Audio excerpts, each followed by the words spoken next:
శుక్లాంబరధరం విష్ణుం శశివర్ణం చతుర్భుజం ప్రసన్నవదనం ధ్యాయేత్ సర్వవిఘ్నోపశాంతయేత్.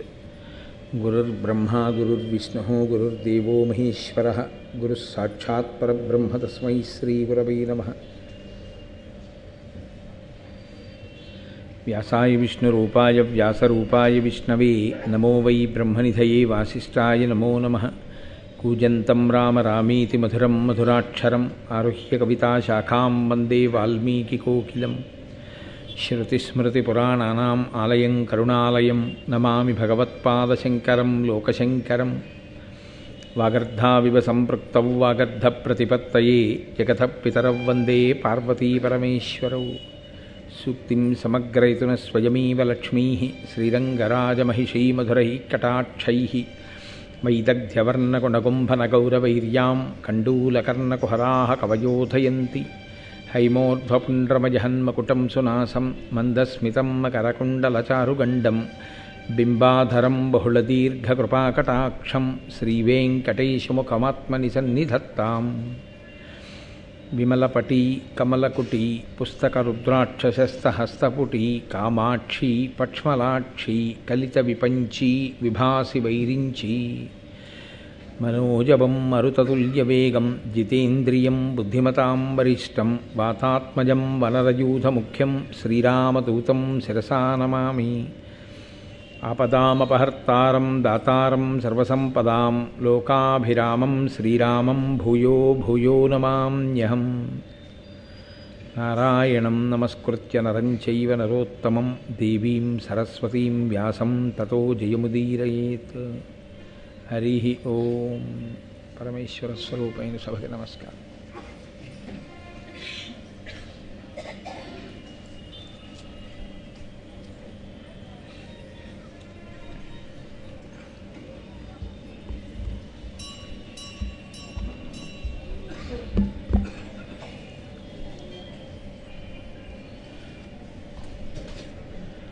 పరమేశ్వరుడు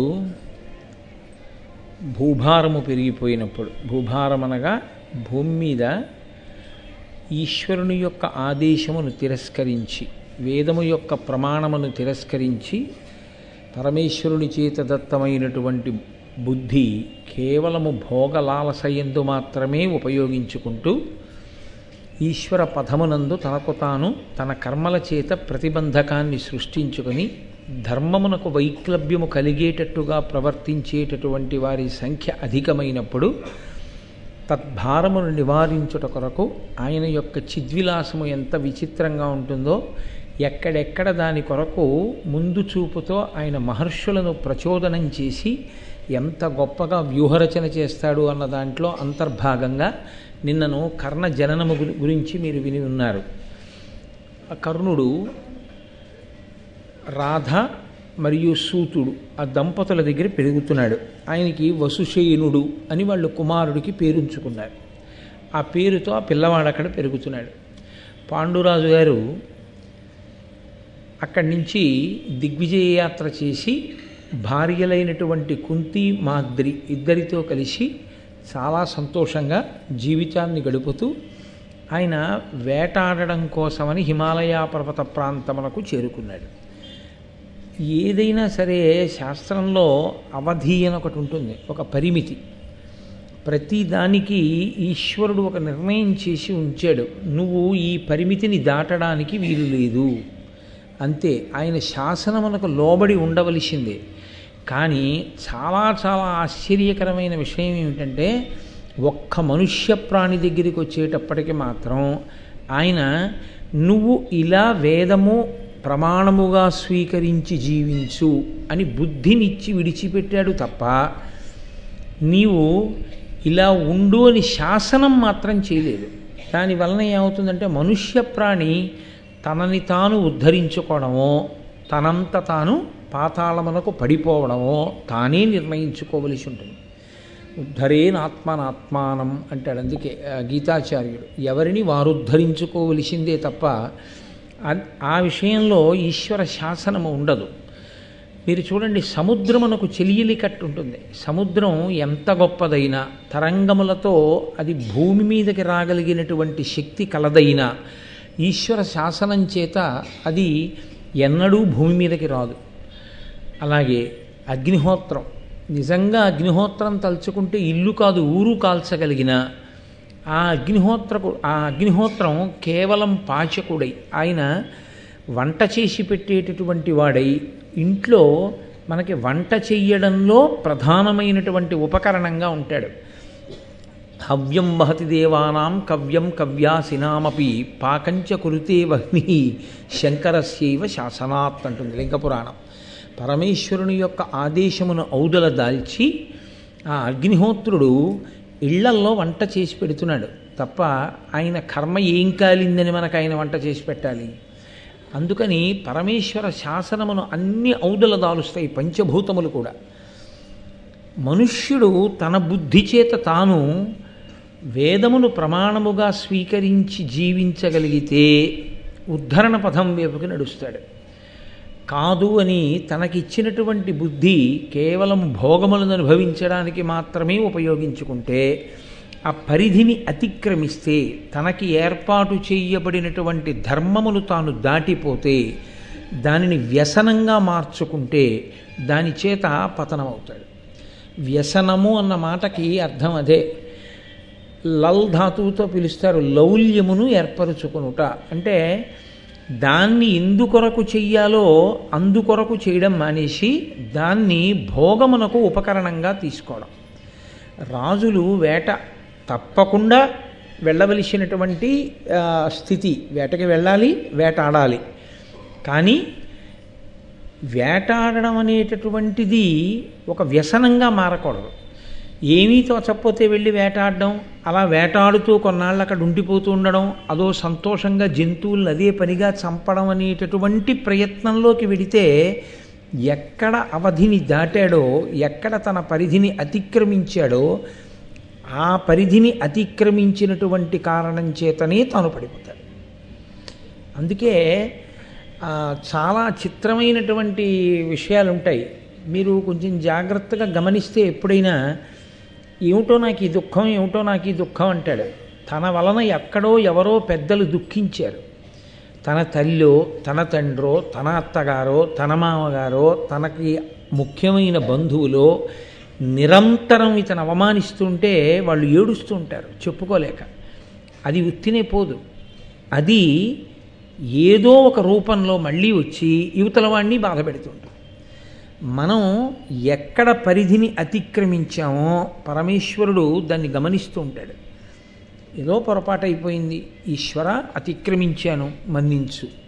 కాబట్టి అతిక్రమించకుండా నిన్ను నువ్వు నియంత్రించుకోగలిగితే ఈశ్వర కృప కలుగుతుంది. నేను నియంత్రించుకోలేకపోతున్నానని గుర్తెరిగి శరణాగతి చేస్తే ఈశ్వర అనుగ్రహం కలుగుతుంది. రెండు వైపులా ఈశ్వరుడు తలుపులు తెరిచి ఉంచుతాడు.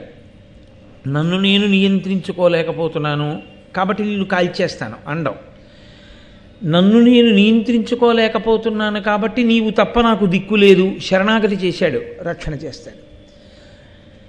లేదు, వేదమును ప్రమాణంగా తీసుకుని సాధన చేసే ప్రయత్నంలో ఒడుదుడుకులను ఎదుర్కొంటున్నాడు, అప్పుడు ఈశ్వరుడు అనుగ్రహిస్తాడు, బలం ఇస్తాడు, ఏదో ఒకనాటికి గెలవగలుగుతాడు.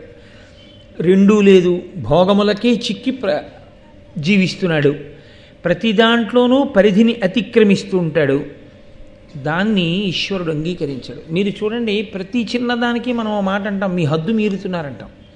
పిల్లాడో మాట ఎక్కువ మాట్లాడనుకోండి, నీకు అనవసరం, నువ్వు అంత దూరం మాట్లాడక్కర్లేదంటాం. భార్య కొంచెం అనవసరపు విషయాల్లో అనవసరపు సలహా ఇచ్చిందనుకోండి, నువ్వు అనవసరపు సలహాలు ఇవ్వకు, నా ప్రతిష్ట పాడయ్యేటట్టు, నీ పరిధిని నువ్వు ఆలోచించుకుంటాం.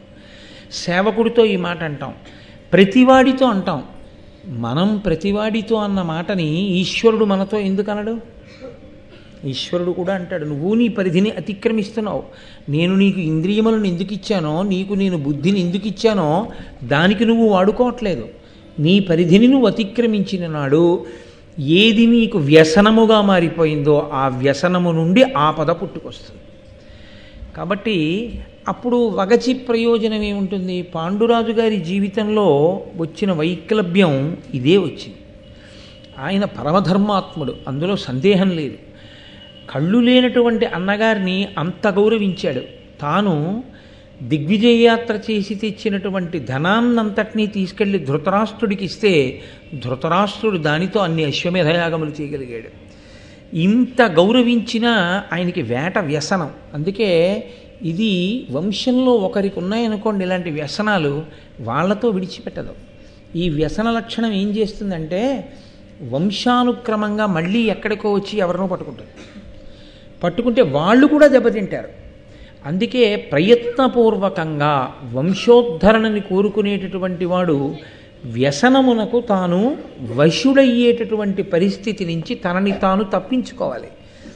పాండురాజు గారికి వేట యందు ఉండేటటువంటి అనురక్తి, ఈ వ్యసనం మళ్ళీ పరీక్షిత్ మహారాజు గారి దగ్గర బయటకు వచ్చింది.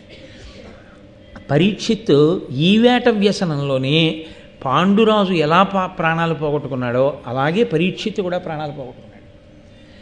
కాబట్టి నీతో పోదు, నువ్వు దేని యందు మమేకమవడం నేర్చుకున్నావో అదే లక్షణం వంశంలో ఎక్కడో ఒక్కడ వస్తుంది. అందుకే పిల్లనిచ్చే ముందు 7 తరాలు అటు ఇటు చూడండి అంటారు. మహాత్ములు ఎప్పుడూ దాన ధర్మాలు చేయడమే, ఒకళ్ళకి పెట్టడమే, చాలా మంచి సౌశీల్యము కలిగినటువంటి వారు, నెమ్మదితనం కలిగినటువంటి మనుష్యులు, చాలా మంచివారు. అటువంటి చోట నీ పిల్లనిచ్చుకోవాలి. కానీ అంతకుముందు తరాలలో సరి అయినటువంటి స్థితి లేకపోయినా అది నీ పిల్ల కడుపున పుట్టేటటువంటి పిల్లలకు వచ్చినా నువ్వు తాతగారిగా ఇబ్బంది పడిపోతావు. అందుకే పాండురాజు గారి జీవితం ఎంత చిత్రంగా మలుపు తిరిగిపోయిందో చూడండి. ఆయన చాలా గొప్పవాడు. నానాద్రవ్య నిరంతర దానముల అనూన యజ్ఞ దక్షిణలను ధాత్రీనాథుడు బ్రాహ్మణులకు శ్రీనిలయుల చేయుచుండె శిష్టప్రియుడై, ఆయన చేసినటువంటి దాన ధర్మముల చేత నిరుపేదలైన బ్రాహ్మణులు శ్రీమంతులయ్యారు. అంత గొప్ప దాన ధర్మాలు చేశాడు, అంతగా ధర్మానికి నిలబడ్డాడు. కానీ వేట వ్యసనం. అందుకని హిమవత్ పర్వత ప్రాంతానికి 2 భార్యలతో కలిసి వేటకి బయలుదేరాడు. వాసవ సన్నిభుండు హిమవన్నగ దక్షిణ పార్శ్వభూములన్ శ్రీసతి బోని కుంతియును చెల్వగుమాద్రియు తోడరాగా బాణాసన బాణభాసిత మహాభుజుడై విహరించుచుండే ఇచ్ఛా సదృశంబుగా గజావశాద్వయ మధ్య గజేంద్ర లీలతోన్. 2 ఆడ ఏనుగుల మధ్యలో వెళ్ళేటటువంటి ఒక మగ ఏనుగు, మదపుటేనుగు ఎలా వెడుతుందో అలా కుంతి మాద్రి ఇరుప్రక్కల ఉండగా తాను దేవేంద్ర వైభవంతో సాక్షాత్ లక్ష్మిని పోలినటువంటి కుంతి, ప్రకాశించేటటువంటి మాద్రి ఇద్దరు ఇరువైపులా కలిసి రాగా ఆయన బాణ పరంపరను గురి చూసి కొట్టగలిగినటువంటి లక్ష్యశుద్ధి కలిగినటువంటి వాడై గొప్ప దీర్ఘమైన బాహువులతో పరాక్రమంతో హిమవత్ పర్వత ప్రాంతమునకు వేట కొరకు బయలుదేరి వెళ్ళాడు. రోజు వెడుతున్నాడు, వేటాడుతున్నాడు. ఈయన అక్కడ ఉండిపోతే మరి ఈయనకి కావలసినటువంటి భోగ పదార్థాలు ఇవన్నీ ధృతరాష్ట్రుడు అంతఃపురం నుంచి పంపిస్తున్నాడు. ధృతరాష్ట్రుడు పంపించినటువంటి భోగోపకరణములన్నింటినీ వాడుకుంటూ ఆయనకి అక్కడ సంతోషంగా అనిపించింది. వేట అనేటటువంటిది రాజధర్మమునందు ఒక అంతర్భాగం. ఎంతకాలమో అంతకాలం వేటాడి వెళ్ళిపోవాలి. కానీ ఆయన అక్కడ ఉండిపోయాడు, చాలా కాలం ఉండిపోయి ప్రతిరోజు అదే పనిగా చక్కగా వచ్చిన వస్తువులన్నీ వాడుకోవడం, సంతోషంగా భోగం అనుభవించడం, తెల్లవారేటప్పటికి అరణ్యంలోకి వెళ్ళడం, ఏవో కొన్ని జంతువుల్ని పడగొట్టడం, వస్తూ ఉండడం. ఇది వ్యసనం కింద మారింది. ఒకరోజు అరణ్యంలో వేటకు బయలుదేరాడు. వేటకు బయలుదేరిన వాడి కోరిక ఏముంటుందండి? జంతువుల్ని పడగొట్టాలి. ఆ రోజు చాలాసేపు వెతికాడు. బుద్ధి దేనివల్ల భ్రంశం అయిపోతుందో చూపిస్తూ ఉంటారు. పంచమవేదం కదండి మహాభారతం. క్రోధాద్భవతి సమ్మోహ, సమ్మోహాత్ స్మృతి విభ్రమ, స్మృతి భ్రంశాత్ బుద్ధినాశో, బుద్ధినాశాత్ ప్రణశ్యతి. కాబట్టి ఆయన బయలుదేరాడు. బయలుదేరి వేటకు వెళ్ళిన తర్వాత అరణ్యంలో ఆయనకి ఒక్క మృగం కూడా కనపడలేదు. ఎక్కడ లేని కోపం వచ్చింది. ఎప్పుడైతే కోపం వచ్చిందో అప్పుడు బుద్ధి భ్రంశమైపోయింది. బుద్ధి ఎప్పుడు భ్రంశమైపోయిందో అప్పుడు నేను ఇలా వేటాడవచ్చా, ఇలా వేటాడకూడదా, ధర్మాన్ని మర్చిపోయాడు. మరిచిపోయి ఒక చోట ఆయనకి ఒక ఇర్రి అంటే మగలేడి, ఒక ఆడలేడి 2 క్రీడిస్తూ కనపడ్డాయి. ఆయన మనసిజరాగంబున పెనగిన ఇర్రిని లేడి చూచి కృతహస్తుడు పెల్చన ఏ నమ్ము నారింటిని త్రెళ్ళగా చేసే కడు కఠిన హృదయుండై. నన్నయ్య గారు ఋషితుల్యుడు. ఆయన నిర్దాక్షిణ్యమైనటువంటి తీర్పు చెప్పేస్తున్నారు. వేటాడేవాడు బాణం వేసి కొట్టేది మృగం చచ్చిపోవాలనే కొడతాడు. ఇన్నాళ్ళు పాండురాజు వేటాడితే కఠిన హృదయుడు అననటువంటి వారు, వేదవేదాంగములు చదువుకున్నాడని కితాబిచ్చినటువంటి వారు, అటువంటి వ్యాసుడన్న మాటని ఆంధ్రీకరిస్తున్నారు నన్నయ్య గారు. కఠిన హృదయుడై అంటే చెయ్యకూడని పనిని చేస్తున్నాడు, ధర్మమును అతిక్రమించాడు. ఇందువలన అంటే మనసిజరాగంబున పెనగిన ఇర్రిని లేడిని చూచి. ఒక ఆడలేడి మగలేడి రెండూ కూడా మన్మథతాపమునకు గురి అయినవై, సమస్త జీవకోటి యందు అది అంతర్భాగం ప్రత్యుత్పత్తి యందు మన్మథరాగము కలిగినటువంటివై ఒకదానితో ఒకటి క్రీడిస్తున్నాయి. ఆ క్రీడిస్తున్నటువంటి వాటిని చూసి వాటి మీద ఏకకాలంలో 5 బాణములను ప్రయోగించాడు. 5 బాణములను ఒకేసారి ప్రయోగించిన కారణం చేత మగలేడి ఆడలేడి వెంటనే కింద పడిపోయింది. కింద పడిపోగానే వాటిలోంచి స్వశరీరములతో ఎవరు కామరూపులయ్యేటువంటి లేడి రూపాన్ని ధరించారో ఆ మునిపత్ని ఇద్దరు ఆ లేడి శరీరాన్ని విడిచి పైకొచ్చారు. వాళ్ళు ఒక మునిపత్ని. వాళ్ళు చేసినటువంటి తపస్సు యొక్క గొప్పతనం చేత కామరూపం అలవాటు పడింది. వాళ్ళకి ఆ శక్తి ఉంది కాబట్టి వాళ్ళు మనుష్య శరీరంతో కాదు, మన ఇద్దరం మగలేడి ఆడలేడిగా క్రీడిద్దాం అరణ్యంలో అనుకుని వాళ్ళు లేడి రూపాల్ని ధరించి క్రీడిస్తున్నారు. ఎక్కడైనా ధర్మం ఏమిటంటే అలా మన్మథ క్రీడ యందు ఉన్నటువంటి జంతువులను బాణం వేసి రాజు కొట్టకూడదు. అది మినహాయింపు. ఎంత వేటాడుతున్నా వాటిని విడిచిపెట్టేసేయాలి. కానీ ఈయన 5 బాణములతో ఆ మృగాల్ని కొట్టాడు. కొడితే ఆడలేడి రూపంలో ఉన్నటువంటి మునిపత్ని వెంటనే శరీరాన్ని విడిచిపెట్టేసి, ముని మాత్రం ఇంకా కొస ప్రాణంతో మిగిలి ఉన్నాడు. ఆయన ప్రాణం పోతోందని బాధపడలేదు, ప్రాణం పోయేటట్టుగా పాండురాజు కొట్టాడని కోప్పడలేదు. ఇది చాలా చిత్రంగా ఉంటుంది. వాళ్ళకి ఎప్పుడూ ధర్మమే. ఆయన వెంటనే శాపవాక్కు విడిచిపెట్టేయచ్చు. ఎందుచేత అంటే ఆయనకు ఆ తపశ్శక్తి ఉంది. కానీ కోపంతో శాపవాక్కు విడిచిపెట్టేశాడో, అవతలవాడు కానీ ధర్మమునందు నిలబడినవాడై ఉన్నాడో తనని కట్టి కుడిపేస్తుంది. ఈ జన్మకేం లేకపోవచ్చు, కానీ ఆఖరి క్షణంలో చేసినటువంటి పాపమైనా ఉత్తర జన్మల్లో పాడు చేసేస్తుంది. దానికి ఇంత తపస్సు ఎందుకు చేసినట్టు? కాబట్టి ఆ కొస ప్రాణంతో కూడా ఆయన ధర్మాన్ని ప్రశ్న వేశాడు. నీ ఎందు ధర్మం ఉన్నదా? ఇది న్యాయం, నువ్వెందుకు వేసావు బాణం అని అడిగాడు. ఇప్పుడు సమర్థించుకోగలిగితే పాండురాజు కొస ప్రాణంతో విన్నాడండి. పరాకుబడి కాదు, బహుజాగ్రత్తగా, పరాకు లేకుండా వింటున్నాడు ముని. ఏమిటి ఆయాసపడిపోతూ ఆఖరి ప్రాణంతో రొప్పుతూ, ఒకవేళ రాజు ధర్మమునందు నిలబడి నన్ను కొట్టలేదు కదా, ధర్మమునందు నిలబడి కొట్టి ఉంటే నేను ఒక్క మాట అనడానికి వీల్లేదు. కాబట్టి ఎందుకు కొట్టావు అని అడగచ్చు. కానీ ఆయన అలా అడగలేదు ముని. ఆయన ఆ కనపడినటువంటి పాండురాజును అన్నాడు, పరవనోపకయున్న మయమిరిచి పింటి పెనగియున్నను ప్రసవింప మొనసియున్న తివులు కొనియున్న మృగముల తివిరి ఏరు రెరచి ఆహారముగమను నెరుకులైన. నువ్వు పరవనోపకయున్న పరుగెత్తలేక దెబ్బ తగిలి నిలబడిపోయినటువంటి ప్రాణిని రాజు కొట్టకూడదు వేటలో.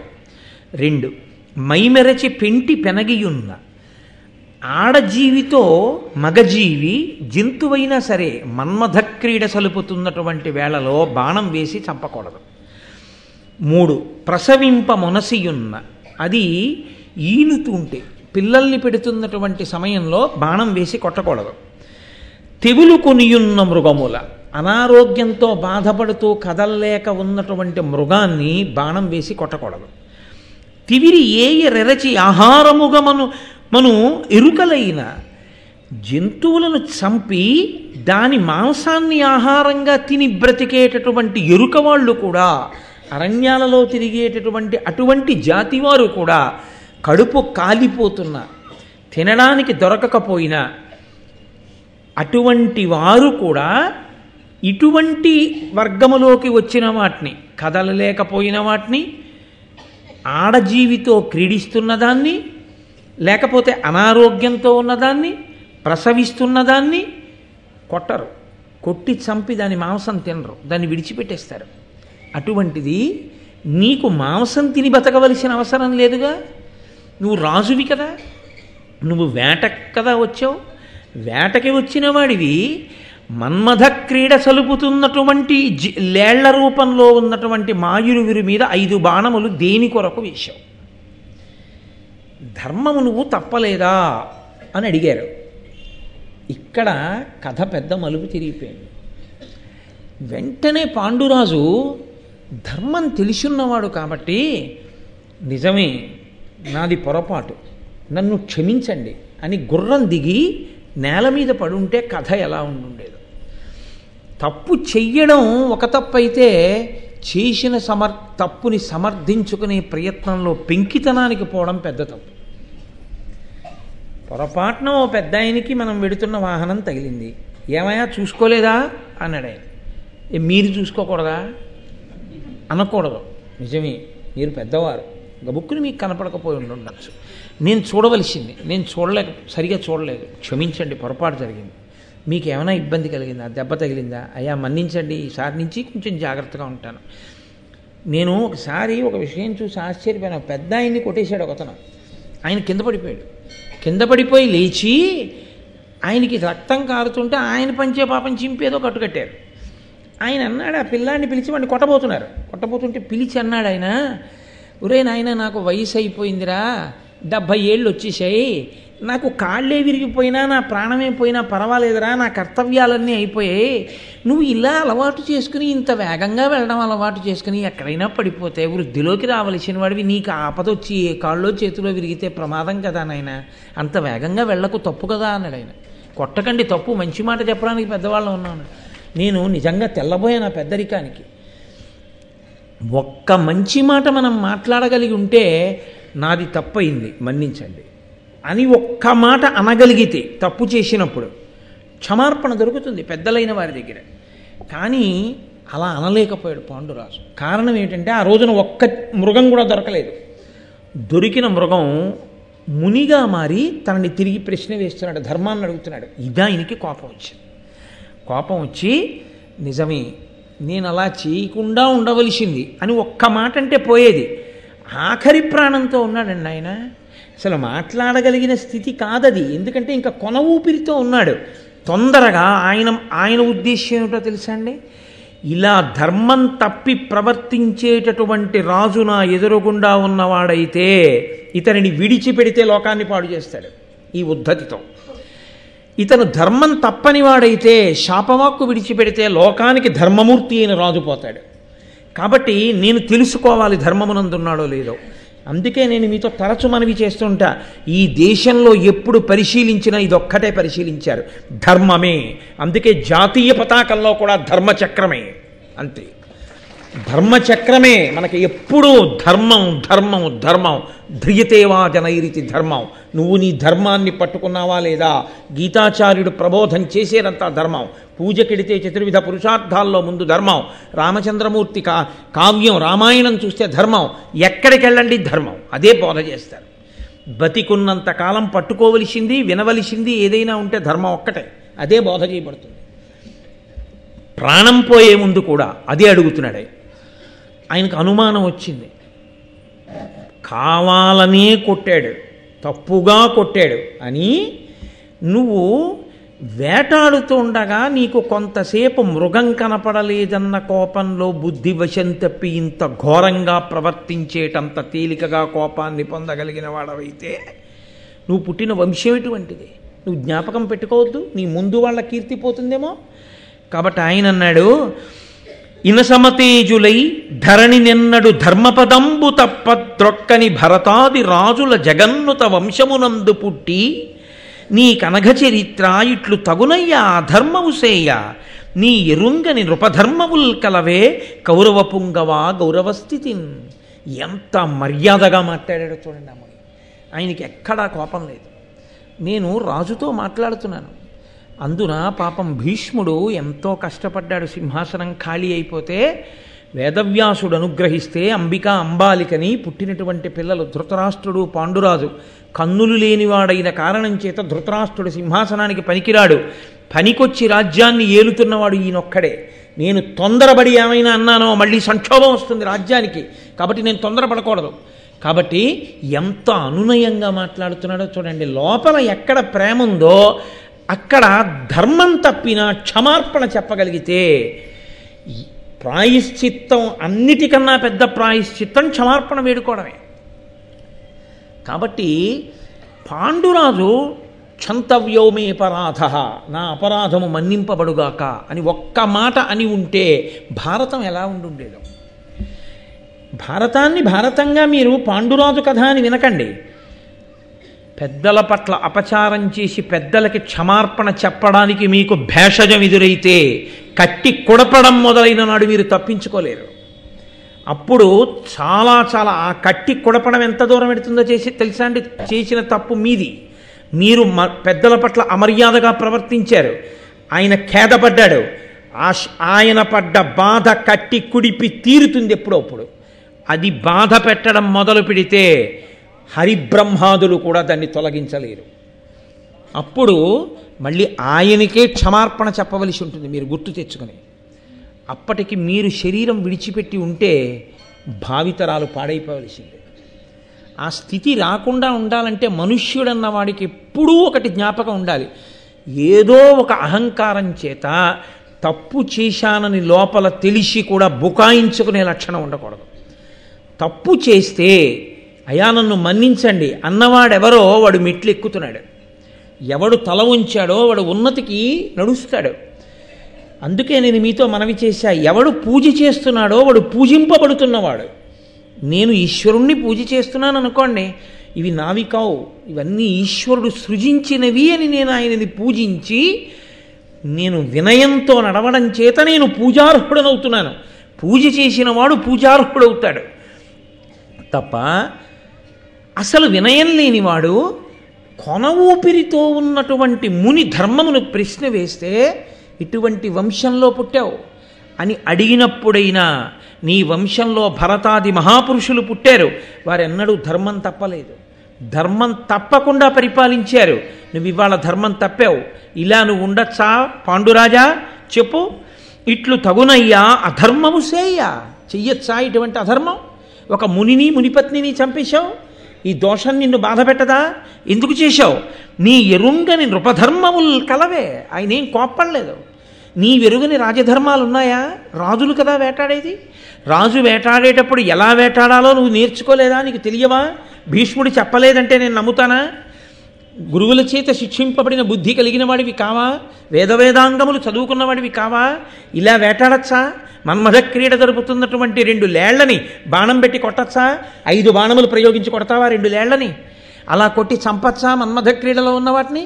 ఎంత దోషం చేసావు నువ్వు! కౌరవ పుంగవా, ఇది నీకు తెలియదా? ఎందుకు చేసావు ఈ దోషం అంటే నేను మీతో మనవి చేశానే, అయ్యయ్యయ్యయ్యో ఎంత అపరాధం జరిగిపోయింది మహానుభావ, ఆఖరికి మీ వంటి వారి మీద నేను బాణం వేశాను, నన్ను మన్నించండి అని ఉంటే చేసిన పాపం పోవాలి. కాబట్టి దాన్ని ఎంత తగ్గించి ముని వాక్కు విడిచిపెట్టినో మనకి తెలియదు. కానీ ఆయన కొస ప్రాణంతో రొప్పుతూ పాండురాజు జవాబు కొరకు ఎదురు చూస్తున్నాడు అన్నారు నన్నయ్య గారు. అంటే చూడండి, ఈనాడు ఉన్న పద్ధతి కాదు.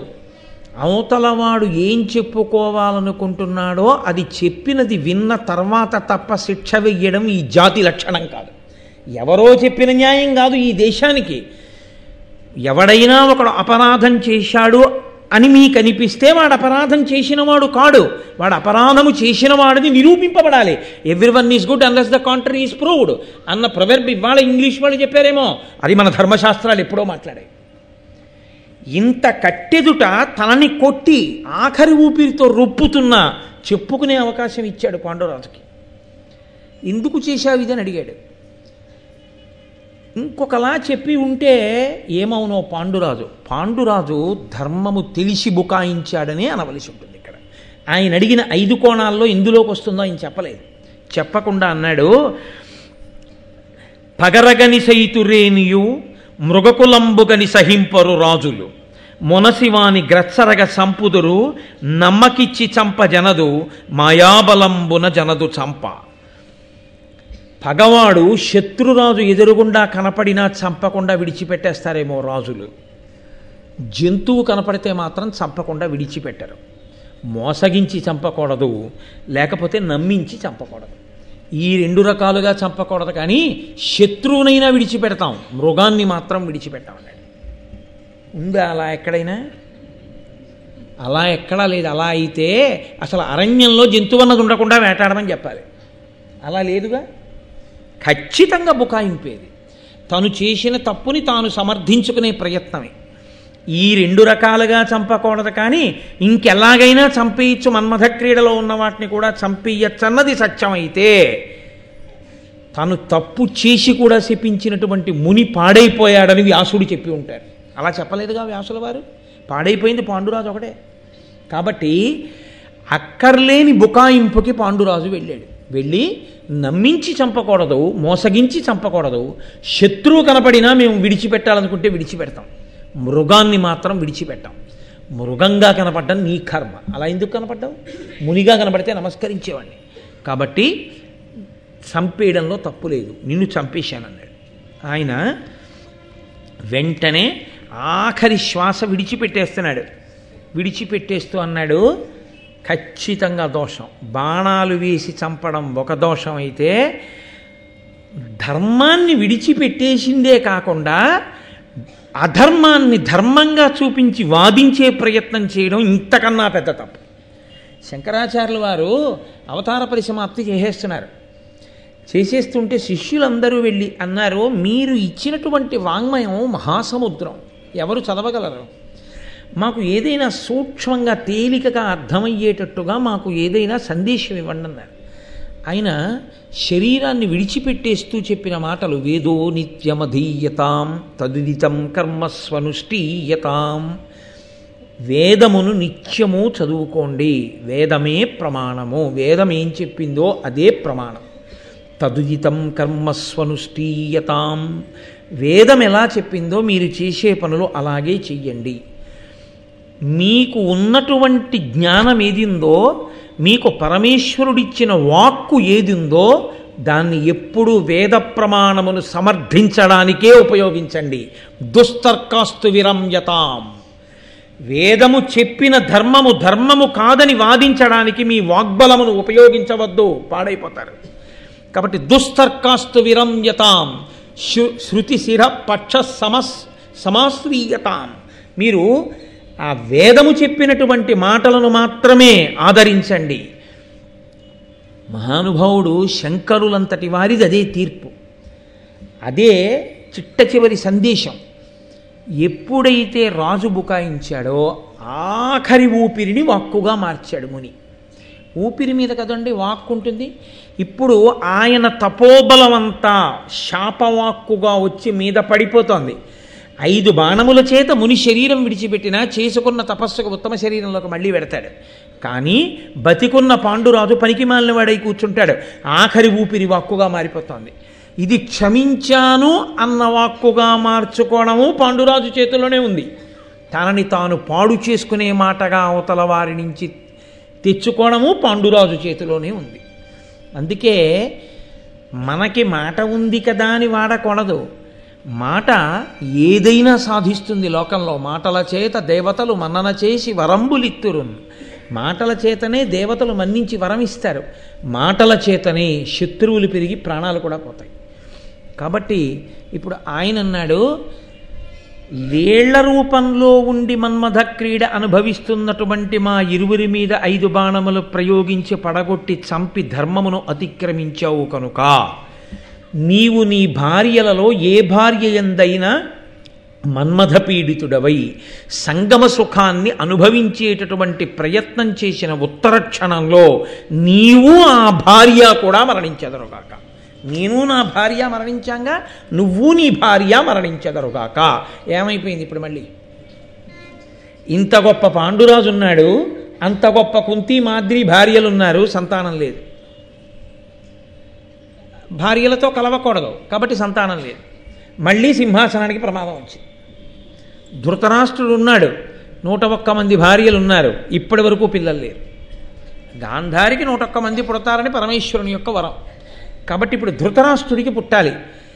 ఇప్పుడు చేజేతులా ఏం చేసుకున్నట్టు పాండురాజు తనతో పోగొట్టుకున్నాడు ఆ వైభవాన్ని.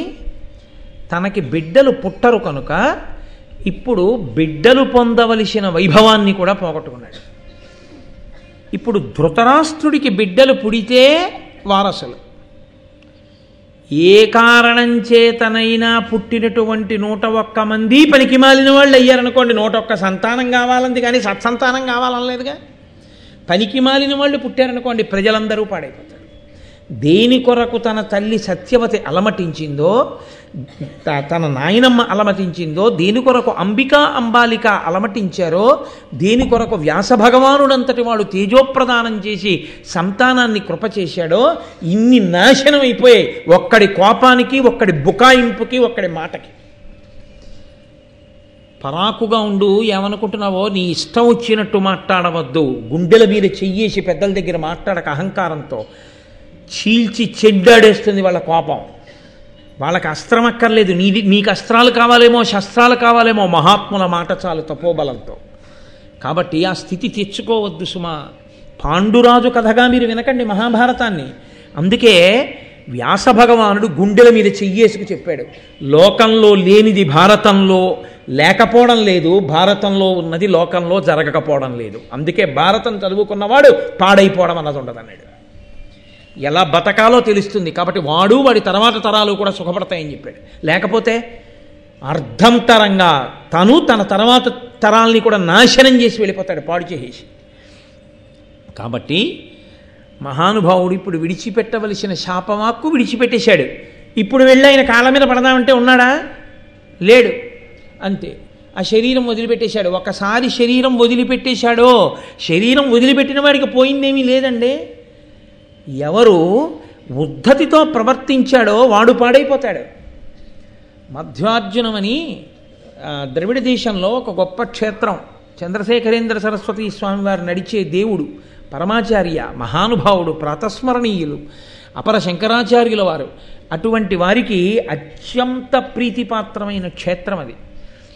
అక్కడి నుంచి ఒక ఐశ్వర్యవంతుడు ఒక రోజున ప్రసాదం పట్టుకొచ్చి ఆయన చేతిలో పెట్టి, మధ్యార్జునంలో ఏదో 121 పర్యాయములు నమక చమక పారాయణం చేసి అభిషేకం చేశాం, ప్రసాదం తెచ్చాను అన్నాడు. ఆయన ప్రసాదం తీసుకోలేదు.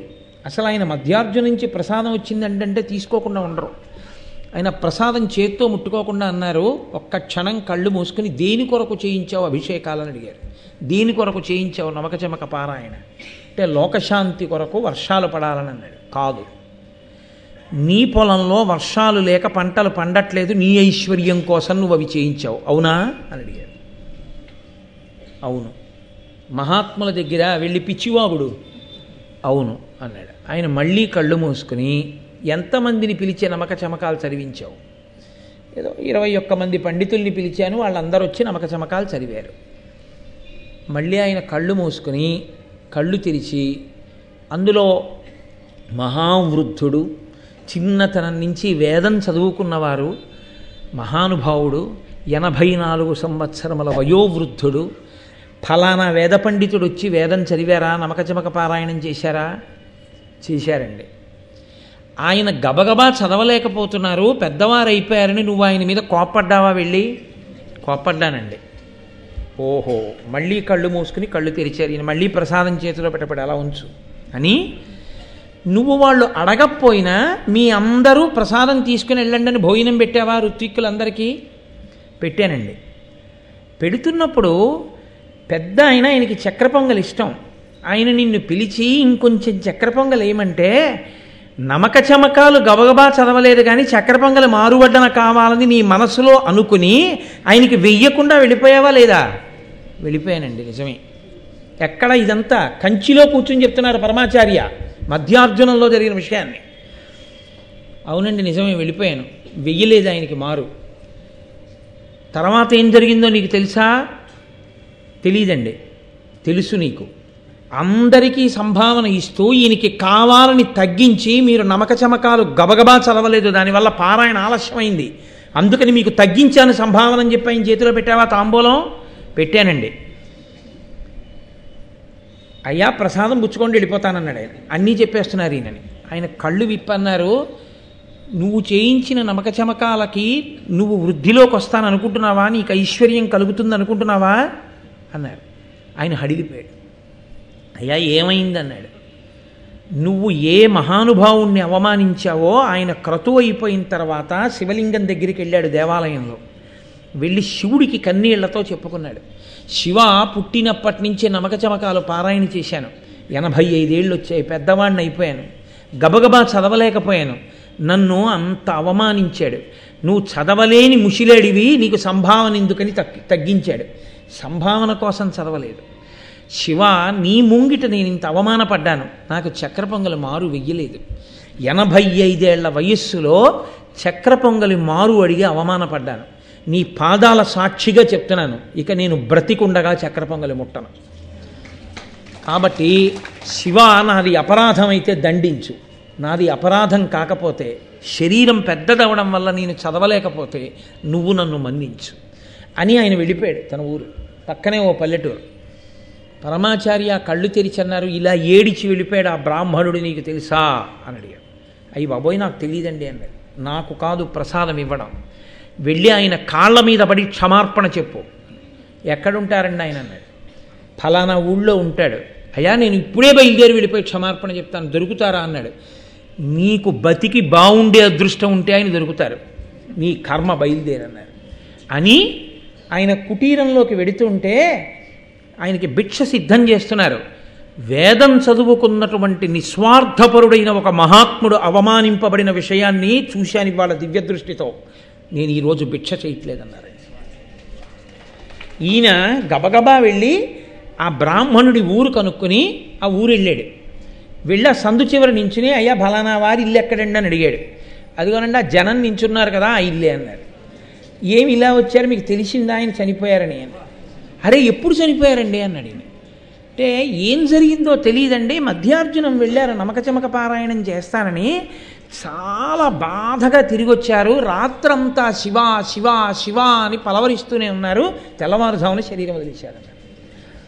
ఈయన వెళ్ళి చూసేటప్పటికీ ఆయన చనిపోయి ఉన్నారు. అంతే. ఆ తర్వాత ఏమైందో తెలుసా అండి, పేర్లు వాడడం నాకు ఇష్టం లేక నేను చెప్పలేదు, కానీ మీరు ఇప్పటికీ పరమాచార్య స్వామి వారి శరీరంతో ఉండగా ఉన్న లీలలు చదివితే మీకు ఆ పేర్లు కూడా కనపడతాయి. నేను వాడడం ఇష్టం లేక నేను ఆ పేర్లు వాడలేదు. అతను ఐశ్వర్యభ్రష్టుడై కనీసం అన్నం దొరకక ఈ దక్షిణ దేశంలో తిరిగితే ఇంత ఐశ్వర్యవంతుడు వంటలు వండుకుంటున్నాడు అంటారని కాశీ వెళ్ళి వంటలు చేసుకుని బతికి చచ్చిపోయాడు. వాడు అదృష్టం కాశీలో చచ్చిపోయాడు. మహాత్ముల ఎడల మాట్లాడినటువంటి మాటలు ఉత్తినే పోతాయి, వాళ్ళు పడిన బాధ ఉత్తినే పోతుందని మీరు అనుకోకండి. ఈశ్వరుడు ఇచ్చినటువంటి బుద్ధి దేనికి ఉపయోగపడాలంటే భూకరించే కన్నా ఒక్కసారి క్షమార్పణ చెప్పడం చాలా మంచిది. అది ఎప్పుడూ మంచిది. పెద్దల విషయంలో ఆ జాగరూకత ఎప్పుడూ ఉండాలి. అది లేక పాండురాజు దెబ్బతిన్నాడు. ఇప్పుడు ఆయనకి వచ్చిన శాపం ఆయనతో పోలేదు. ఏ పాపం చెయ్యని భీష్ముడి వరకు ఏడవలసి వచ్చింది. అయ్యో ఈ పాండురాజు కొడుకులు రాజ్యానికి రావలసిన వాళ్ళు ఇప్పుడు ఈ పాండురాజు భార్యా సమాగమానికి పనికిరాని వాడు అయ్యారు. ఇంతటి అందగత్తెలు కోరి కోరి వివాహం చేసుకున్నాడు, కడుపు పండనే లేదు. ఏ స్త్రీ అయినా భార్య అయినందుకు సంతోషించేది అమ్మ అని పిలిపించుకున్నాడు. అసలు అమ్మ అని పిలిపించుకునే అదృష్టం లేకుండా పోయింది కుంతికి మాద్రికి. వాళ్ళెంత ఏడుస్తారు. ఎందుకు ఈ వేట, ఎందుకు వచ్చి కూర్చున్నావు, ఎందుకు వచ్చి మునితో ఆ మాటలు మాట్లాడడం, ఆఖరి ఊపిరితో ఉన్నవాడితో. ఇప్పుడు నీ శాపం బాగానే ఉంది, మా బతుకులు అమ్మ అనిపించుకోకుండా పోయాయి, వంశం లేకుండా పోయింది, తల కొరివి పెట్టేవాళ్ళు లేరు. ఎంత తప్పు పని చేశావా అని ఇంతమంది నింద చేసే రోజు వచ్చిందా? ఏమని వెళ్ళి పరిపాలన చేస్తాడు? వెనక్కి తిరిగి పెడితే అందరూ మునిశాపానికి గురైన వాడు అంటారు. కాబట్టి ఇప్పుడు అన్నాడు, ఇంద్రియార్థంబులదింద్రియ వ్యాపారముడిగించి క్రియలెల్ల విడిచి పుణ్య పాప బంధముల ఓపి బంధింపంగబడక మనోవృత్తి నుడిచి నాకు ఇది ప్రియంబు అప్రియంబిది నింద ఇది మహాస్తుతి ఇది అనక సంతత నితాంత సంతోషయుతుడనై వంతయు భయమును శీతాతపంబును వాతగతియు ఎరుగకి విధమున మరచి శరీరంబు మరణ జీవితములకురు విషాద తోష వృత్తులుడిగి భీషణాటవి నుండి చేసేదను తపంబు బాసురముగా. ఒక్కసారి క్షమించండి అననందుకు ఏ నిర్ణయానికి వచ్చాడో చూడండి. మీరు నా పక్కన ఉండి ఉపయోగం ఏముంది కుంతి మాద్రి, ఇలా కష్టాలు పడ్డమే కదా, ఇక నుంచి నేను ఇది ఎండ, ఇది చల్లతనం, ఇది వాన, ఇది వేడి, నన్ను పొగిడారు, నన్ను నిందించారు, నా ఒంటి మీద దుమ్ము పడింది, నేను బట్ట కట్టుకున్నాను, ఈ భావనలేవీ లేకుండా నేను ఒకరోజు ఒక చెట్టుకి కాసిన ఒక పండు మాత్రమే తింటూ శరీరము ధూళి ధూసర భూరితమైపోగా ఘోరమైన తపస్సు చేస్తూ శరీరాన్ని విడిచిపెట్టేస్తాను. ఎందుకని అంటే ఇంకా నేను క్షాత్రతేజంతో మళ్ళీ తిరిగి వచ్చి నేను చేసేదేమీ లేదు.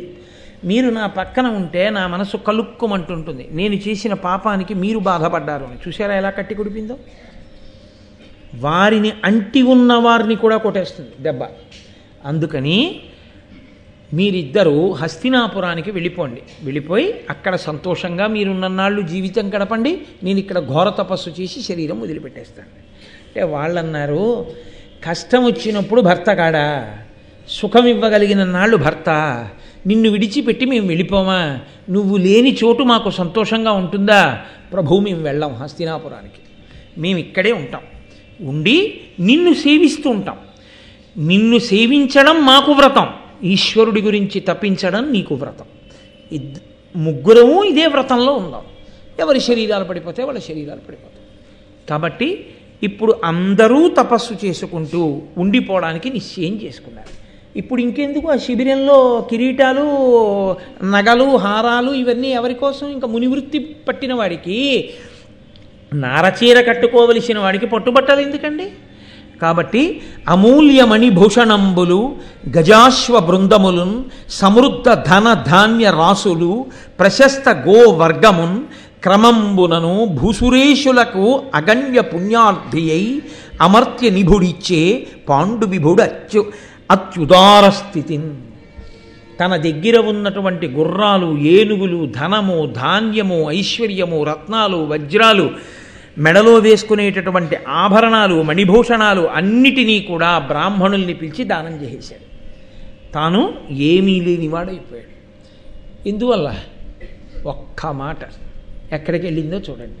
తన భార్యలు నారచీరలు కట్టుకుని ఇప్పుడు తపోవృత్తిలో ఘోరమైనటువంటి తపస్సు చేస్తూ ఉండిపోయిన తర్వాత ఒకానొక రోజున ఆయన అలా దాటుతూ శతశృంగ పర్వత శిఖరం దగ్గరికి చేరుకున్నాడు. అక్కడ ఒక అమావాస్య తిథి వచ్చింది. ఆ అమావాస్య తిథి నాడు పితృదేవతలు, బ్రహ్మర్షులు మొదలైనటువంటి వారు బ్రహ్మలోకానికి నడిచి వెళ్ళిపోతున్నారు. వాళ్ళ తపశ్శక్తి అటువంటిది కాబట్టి వాళ్ళు వెళ్ళిపోగలరు. వాళ్ళు వెళ్ళిపోతున్నారు. వాళ్ళు వెళ్ళిపోతుంటే పాండురాజు గారు కూడా నేను వస్తానని ఇద్దరు భార్యలతో కలిసి నడుస్తుంటే ఆ బ్రహ్మర్షులు వెనక్కి తిరిగి చూసి అన్నారు, వాళ్ళిద్దరూ సుకుమారులు, రాచకాంతలు, నువ్వు వాళ్ళని ఇంత నడిపిస్తున్నావు. ఎదర నడిచేటటువంటి భూమి సమతలంగా ఉండదు, మిట్టపెల్లాలుగా ఉంటుంది, వాళ్ళు నడవలేరు. కాబట్టి అమావాస్య తిథి నాడు పరమేష్ఠి మహానుభావుడు చతుర్ముఖ బ్రహ్మగారి దర్శనం చేసి సేవించడానికి పితృదేవతలందరము బ్రహ్మర్షులము ఆయన లోకానికి వెళ్ళి దర్శనానికి వెళుతున్నాం. కాబట్టి నువ్వు రాలేవు మాతోటి, కాబట్టి నువ్వు ఇక్కడ ఉండిపో అంటే ఆయన అన్నాడు ఆగి, బహుశా నన్ను ఈ కారణానికి ఆగిపోమ్మన్నారేమో అని ఆయన అన్నాడు, సంతానమును పొందనటువంటి వాడెవరుంటాడో అటువంటి వాడికి స్వర్గద్వారం చూసేటటువంటి అవకాశము లేదు అంటారు. పున్నామ నరకము అని ఒక నరకం ఉంటుంది. ఆ నరకాన్ని పుత్రుడు కొడుకుంటే మాత్రమే దాటగలరు అని. పుత్ అనే నరకాన్ని దాటిస్తాడు కాబట్టే పుత్రుడు. అందుకే నేను శాస్త్రవాక్కు చెప్తున్నాను, నేను ఎవరిని చిన్నబుచ్చడం నా ఉద్దేశ్యం కాదు, ఎవరి మనసు బాధపడేటట్టు మాట్లాడడం నా మనసు యొక్క లక్ష్యము అంతకన్నా కాదు. కేవలం ఇక్కడ కూర్చున్నప్పుడు శాస్త్రమును నేను చెప్పవలసి ఉంటుంది కాబట్టి చెప్తున్నాను అంతే. కాబట్టి పుత్రుడు ఉండాలి. ఆ అందుకే ఎన్ని రకాలుగా పుత్రుల్ని పొందవచ్చో కూడా మహాభారతం చెప్తుంది. కనీసంలో కనీసం అభిమానపుత్రుడైనా ఉండాలని చెప్పి. కాబట్టి నేను పుత్రులు లేనివాణ్ణి, సంతానమే లేదు, కాబట్టి నాకు స్వర్గద్వారం చూసి అధికారం లేదు అంటారు. నిజమేనా మహానుభావ అని అడిగాడు. అంటే వాళ్ళు అన్నారు, నీకు పుత్రులు లేరని ఎవరు చెప్పారని అడిగారు. ఆయన అన్నాడు, అదేమిటి, నాకు ఎలా ఉంటారు పుత్రులు?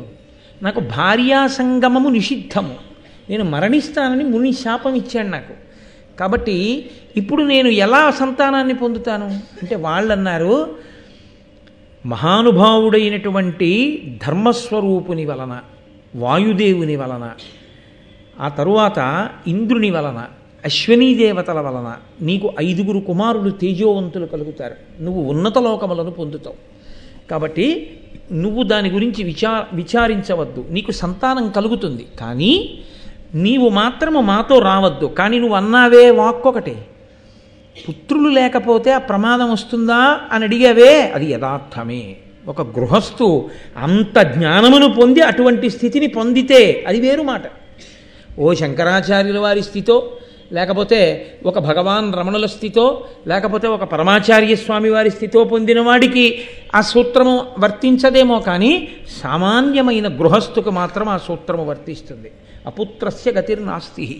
కాబట్టి నాయన నీకు కొడుకు ఉండడం మంచిదే, కానీ ఉంటారు, నువ్వు ఎందుకు బెంగ పెట్టుకుంటావు అని వాళ్ళు వెళ్ళిపోయారు. ఆయన తిరిగి వచ్చేసాడు.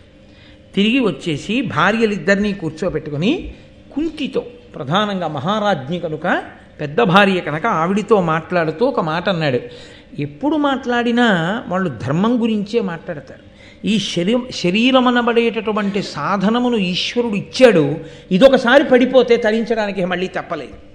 కాబట్టి ఇది ఉండగా ఎలా తనని తాను దిద్దుకోవాలి, జాగ్రత్త పడాలనేటటువంటి ధర్మాన్ని ఆలోచిస్తారు. కాబట్టి ఆయన అన్నాడు, మనుష్యునకు సహజంగా 4 రుణాలు ఉంటాయి: దేవరుణము, ఋషి ఋణము, పితృరుణము, మనుష్య రుణము. దేవరుణాన్ని తీర్చుకోవడానికి యజ్ఞయాగాది క్రతువులు చేస్తారు. నేను చేశాను, దేవరుణం తీరిపోయింది. ఋషి రుణం నైష్ఠిక బ్రహ్మచర్యము చేత, శాస్త్రములను అధ్యయనం చేయడం చేత, వేదాధ్యయనము చేత తీరిపోతుంది. నేను చదువుకున్నాను, వేదాంగములు చదివాను, నాకు ఋషి రుణం తీరిపోయింది. సాటి మనుష్యుల పట్ల దయాళువై ప్రవర్తించడం చేత మనుష్య రుణం తీరిపోతుంది. నేను అలా ప్రవర్తించాను, నాకు మనుష్య రుణం తీరిపోయింది. ఈ శరీరం పడిపోయిన తరువాత కూడా ఒక రుణం తీర్చుకోలేదని నా ఖాతాలో వేసి రుణం తీర్చకుండా వచ్చావు, కాబట్టి ఈ జీవుడు ఉన్నత లోకాల్ని చూడడానికి వీల్లేదని ఆపేస్తారు. అదిగో అటువంటి పితృరుణం ఉండిపోయింది. తండ్రి గారు నన్ను కన్నందుకు నేను ఒక కొడుకుని కనాలి, కానీ వంశాభివృద్ధిని చూపించాలి. కొడుకు పుట్టకపోతే అంటే 1000 మార్గాలు శాస్త్రం చూపించింది, ఆ మార్గంలో కొడుకుని పొందాలి. కాబట్టి దత్తత తీసుకోవాలి, అభిమానపుత్రుడు ఉండాలి, ఎన్నో చెప్పాడు పాండురాజు గారు ఆ పుత్రుల యొక్క లక్షణాలన్నీ చెప్పి, కొడుకు ఉండాలి. కాబట్టి అలా లేకపోతే ధర్మమునందు నేను ఉన్నత లోకాలు పొందలేను, పడిపోతాను, నాశనం అయిపోతాను. కాబట్టి కుంతి, నేను నిన్ను ప్రార్థన చేస్తున్నాను, నువ్వు నన్ను అనుగ్రహించి మేము ఎలా వ్యాసభగవానుని యొక్క అనుగ్రహంతో అంబాలిక యందు ధృతరాష్ట్రుడు, నేను, విదురుడు పుట్టామో, అలా నియోగ విధానము వలన భర్త అనుమతిస్తే దోషం లేదు. కాబట్టి విధవ అయినప్పుడు దోషం లేదు నిస్సంతువుగా, భర్త సంతానము కొరకు అంగీకరించినప్పుడు దోషం లేదు. కాబట్టి నువ్వు అటువంటి బ్రహ్మజ్ఞాని వలన సంతానమును పొందు అని అడిగాడు. ఆవిడంది, ఇంత గొప్ప వంశాన్ని మెట్టాం, పాండురాజు భార్యలు అనిపించుకున్నాం, మనసులో కూడా ఎన్నడూ పరపురుషుణ్ణి స్మరించలేదు. ఎంత ఆపద వచ్చిందయా ఇవాళ మనకి, తెలిసి నేను అలా సంతానాన్ని పొందడానికి నా మనసు అంగీకరించలేకపోతోంది. కాబట్టి మీరు ఎన్ని చెప్పినా అని ఆవిడ శ్వేతకేతోపాఖ్యానాన్ని ఉటంకిస్తూ ఆవిడంది, నాకు ఈ మార్గమునందు అనురక్తి కలగట్లేదు అంది. అంటే ఆయన 2 చేతులెత్తి నమస్కరించాడు. భర్త భార్యకి నమస్కరించడం అనేటటువంటిది హేయమైనటువంటి పద్ధతి. అలా దశరథ మహారాజు గారు రామాయణంలో ఎన్నో మార్లు నమస్కరించాడు, కైకాని మనసు మార్చుకోని. ఆవిడ శిరస్సు తన్నింది. అసలు ఆవిడ విననేలేదు ఆయన మాట. ఎన్ని మాటలు మూర్చబోయినా ఆవిడేం వినలేదు. శిరస్సు తన్నింది అన్నమాట అసలు ఆయన కోరికని మన్నించకుండా పోయింది. అంత ఉద్ధతితో ప్రవర్తించింది. ఆఖరికి చనిపోయాడు అనుకోండి పాపం మహానుభావుడు. ఈయన కూడా ఏం చేశాడంటే ఆ కుంతి దగ్గర అలయక ధర్మశాస్త్రములయందు పురాణములందు చెప్ప ఉత్పలదల నేత్ర విందుమ అపత్యము మేలని కావునన్ యశోనిలయుల పుత్రులంబడయు నీ కొనరించద సంగతాంగుళీదళ విలసన్మదీయ కరతామర సద్వయోజతాంజలిన్. ధర్మశాస్త్రములు ఏం చెప్పాయో పురాణములు ఏం చెప్పాయో అది నేను నిన్ను అడిగాను, ధర్మ సంతానం కావాలని అడిగాను. ఈ విషయంలో ఇంకా వాదన చెయ్యకుండా నువ్వు నా మాట అంగీకరించవలసినది తామర మొగ్గల వంటి నా 2 చేతులను కలిపి నీకు నమస్కరిస్తున్నాను అన్నాడు. అంటే కుంతికి కూడా సంతానవతి కావాలి అని కోరికుంది. అది లేకుండా ఏ స్త్రీ ఉంటుందండి? అసలు అలా ఉండడం అనేటటువంటిది అయ్య బాబోయ్ అసలు నోటి మాటతో దానికి వ్యాఖ్యానం లేదు. అలా ఉంటుందన్న ఊహే లేదు అసలు శాస్త్రంలో. కాబట్టి ఆమెకి మాత్రం పరిస్థితి కలిసి రాలేదు తప్ప ఆమెకి తల్లి కావాలని ఎందుకు ఉండదు? ఆవిడంది, మీరు నన్ను ఇంతగా ప్రార్థన చేశారు బిడ్డల్ని పొందాలని, కాబట్టి నేను మీతో ఒక విషయం ప్రస్తావన చేస్తాను.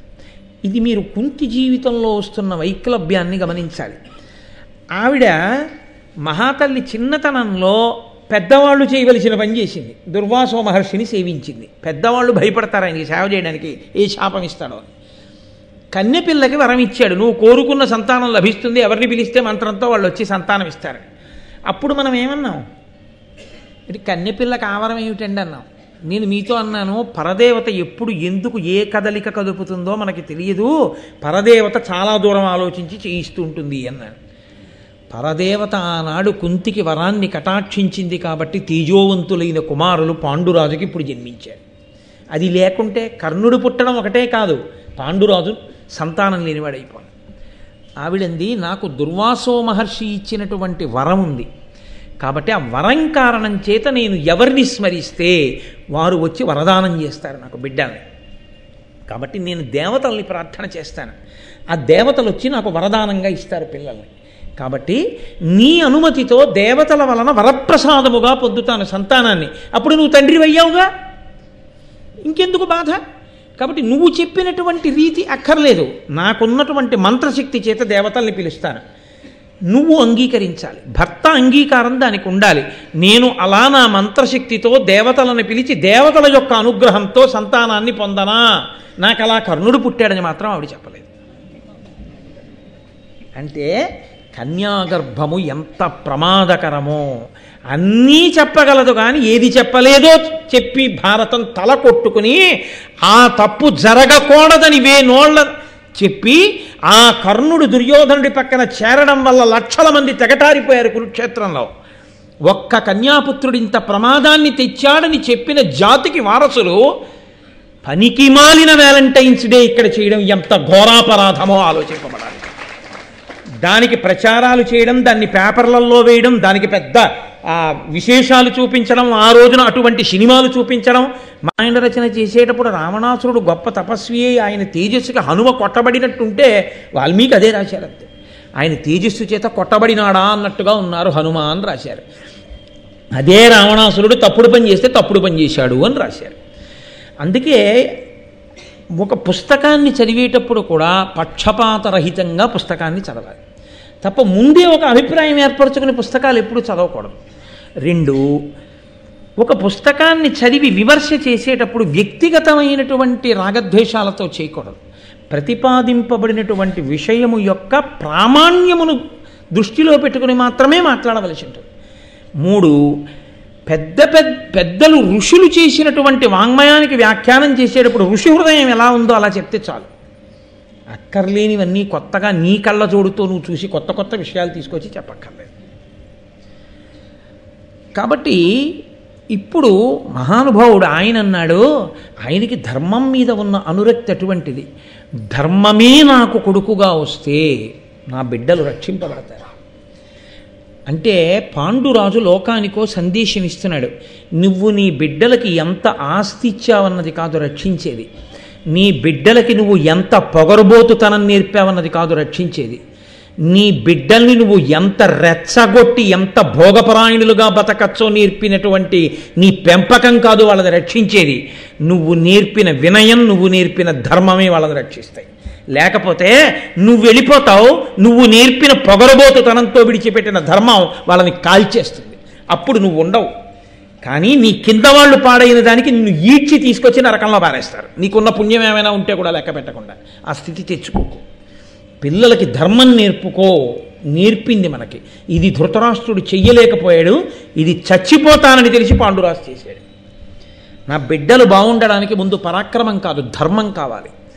ధర్మం పెద్ద కొడుకుగా పుడితే తర్వాతవన్నీ కూడా ధర్మాన్ని అనుసరిస్తే రక్షింపబడతాయి. ఇన్నున్న నేను ధర్మాన్ని ఒక్కసారి విడిచిపెడితే కట్టి కుడిపింది.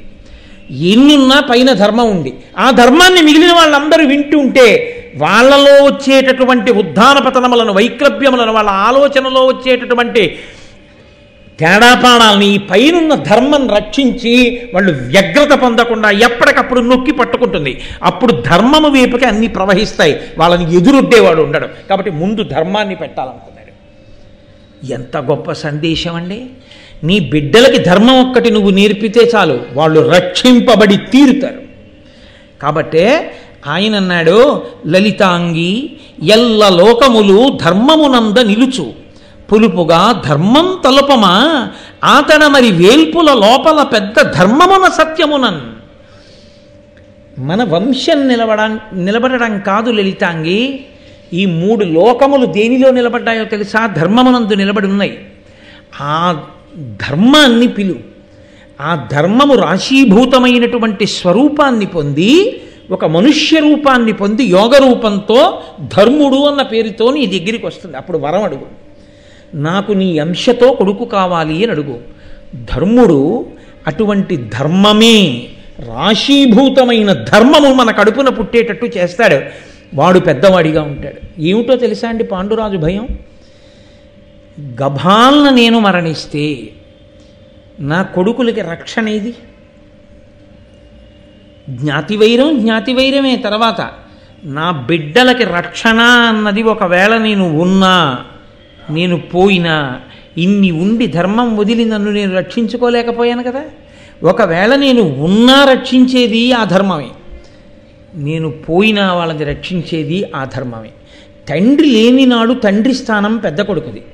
ముందు లోకాల్ని జయించగలిగిన వాడు పుట్టి చివర ధర్మం పుడితే, చివర చెప్పినటువంటి ధర్మం ఆ చిన్నవాడు చెప్పిన మాట పెద్దవాడు వినాలని లేదు. వాడి పౌరుషంతో వాడు ప్రవర్తిస్తాడు. ధర్మం తెలిసి చిన్నవాడు ఏం చేయలేడు. విభీషణుడు ధర్మాత్ముడై మాట వినని రావణుడు పెద్దవాడై పాడైనట్టు అవుతుంది.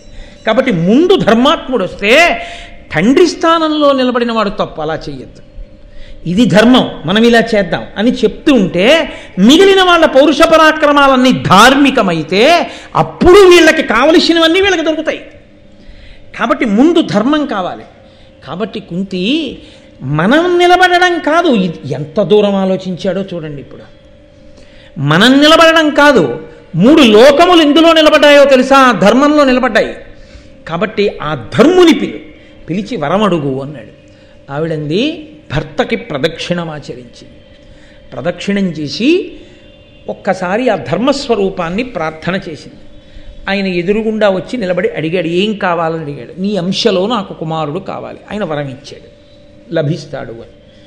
12 నెలల తర్వాత ఆమెకి కుమారుడు లభించాడు. కుమారుడు జన్మించాడు కుంతికి. కాబట్టి పాండురాజు తండ్రి అయ్యాడు. భర్త అనుమతితో మంత్రాధిష్టాన దేవతానుగ్రహంగా ఆమె సంతానమును పొందింది. కాబట్టి పుట్టినటువంటి ధర్మరాజు గురించి చెప్తూ అంటారు,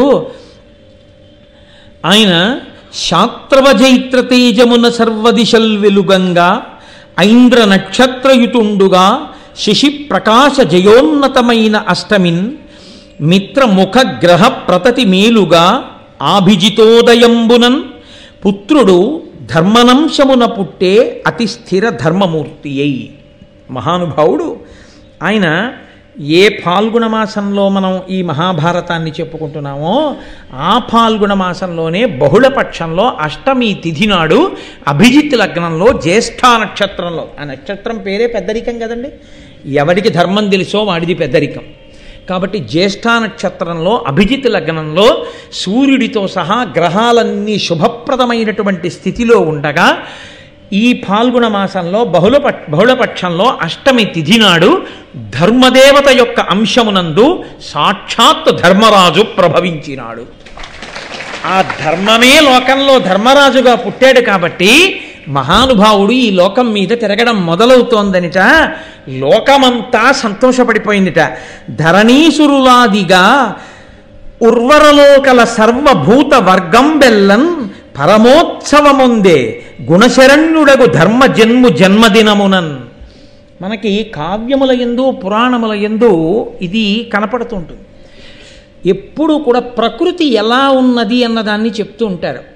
ఒక కొడుకు పుట్టాడు, ప్రకృతి ఎలా ఉంది, మహాపురుషుడు పుడితే ఎలా ఉంటుంది, దుర్మార్గుడు పుడితే ఎలా ఉంటుంది. రామాయణంలో ప్రత్యేకించి యుద్ధకాండలో శకునములు అలా తెలుస్తూనే ఉంటాయి.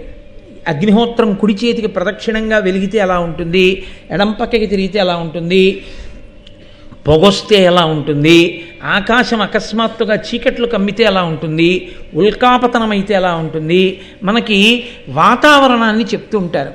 ధర్మరాజు గారు పుట్టినప్పుడు ఎక్కడ చూసినా ధరణీసురులాదిగా ఉర్వరలోకల సర్వభూత వర్గం బెల్లన్ పరమోత్సవముందెను. ఎందుకో తెలియదు, ఎవరికీ కారణం తెలియదు. ఒక్కొక్కసారి చూడండి, ఏమిటండో ఇవాళ చాలా హుషారుగా ఉన్నారు మీరు అంటే, ఏమిటోనండి పొద్దున్నుంచి మనసు అలాగే ఉంది. తనకి తెలియక్కర్లేదు. ఎక్కడో ఏ సాయంకాలమో ఫోన్ వస్తుంది. తన వంశంలో ఒక మహాత్ముడైనటువంటి వంశోద్ధారకుడు ఏ అన్నగారి కడుపునో తమ్ముడి కడుపునో ఎక్కడో పుడతాడు. వాడు మహానుభావుడు అనమాట. వాడు గొప్ప కీర్తి తేగలిగినటువంటి వాడు పుట్టాడు. ఇతనికి ఇంకా తెలియదు, ఫోన్ రాలేదు. కానీ ఎందుకో చాలా సంతోషంగా ఉంటుంది. ఒక్కొక్కసారి చూడండి మీరు, ఏమిటో దిగులుగా ఉందండి, ఏమిటో పీడగా ఉందండి, మనసు ఈ మధ్య శంకగా ఉంటుంది, ఏమిటో ఉత్సాహం ఉండట్లేదంటాడు. ఆత్మీయులైన వారెవరో శరీరాన్ని విడిచిపెట్టేస్తారు. అది తెలిసిపోతుంది. ధర్మరాజు గారు పుట్టినప్పుట ధర్మాన్ని చెప్పే బ్రాహ్మణులు కాదు, వినేటటువంటి వాళ్ళు కాదు, కేవలం మనుష్యులు కాదు, ఈ ప్రపంచంలో ఉన్నటువంటి సర్వభూతములు కూడా, అన్ని ప్రాణులు తెలియని ఉత్సాహాన్ని పొందేట. ఎందుకంటే ఆ ధర్మమే లోకాన్ని రక్షిస్తుంది.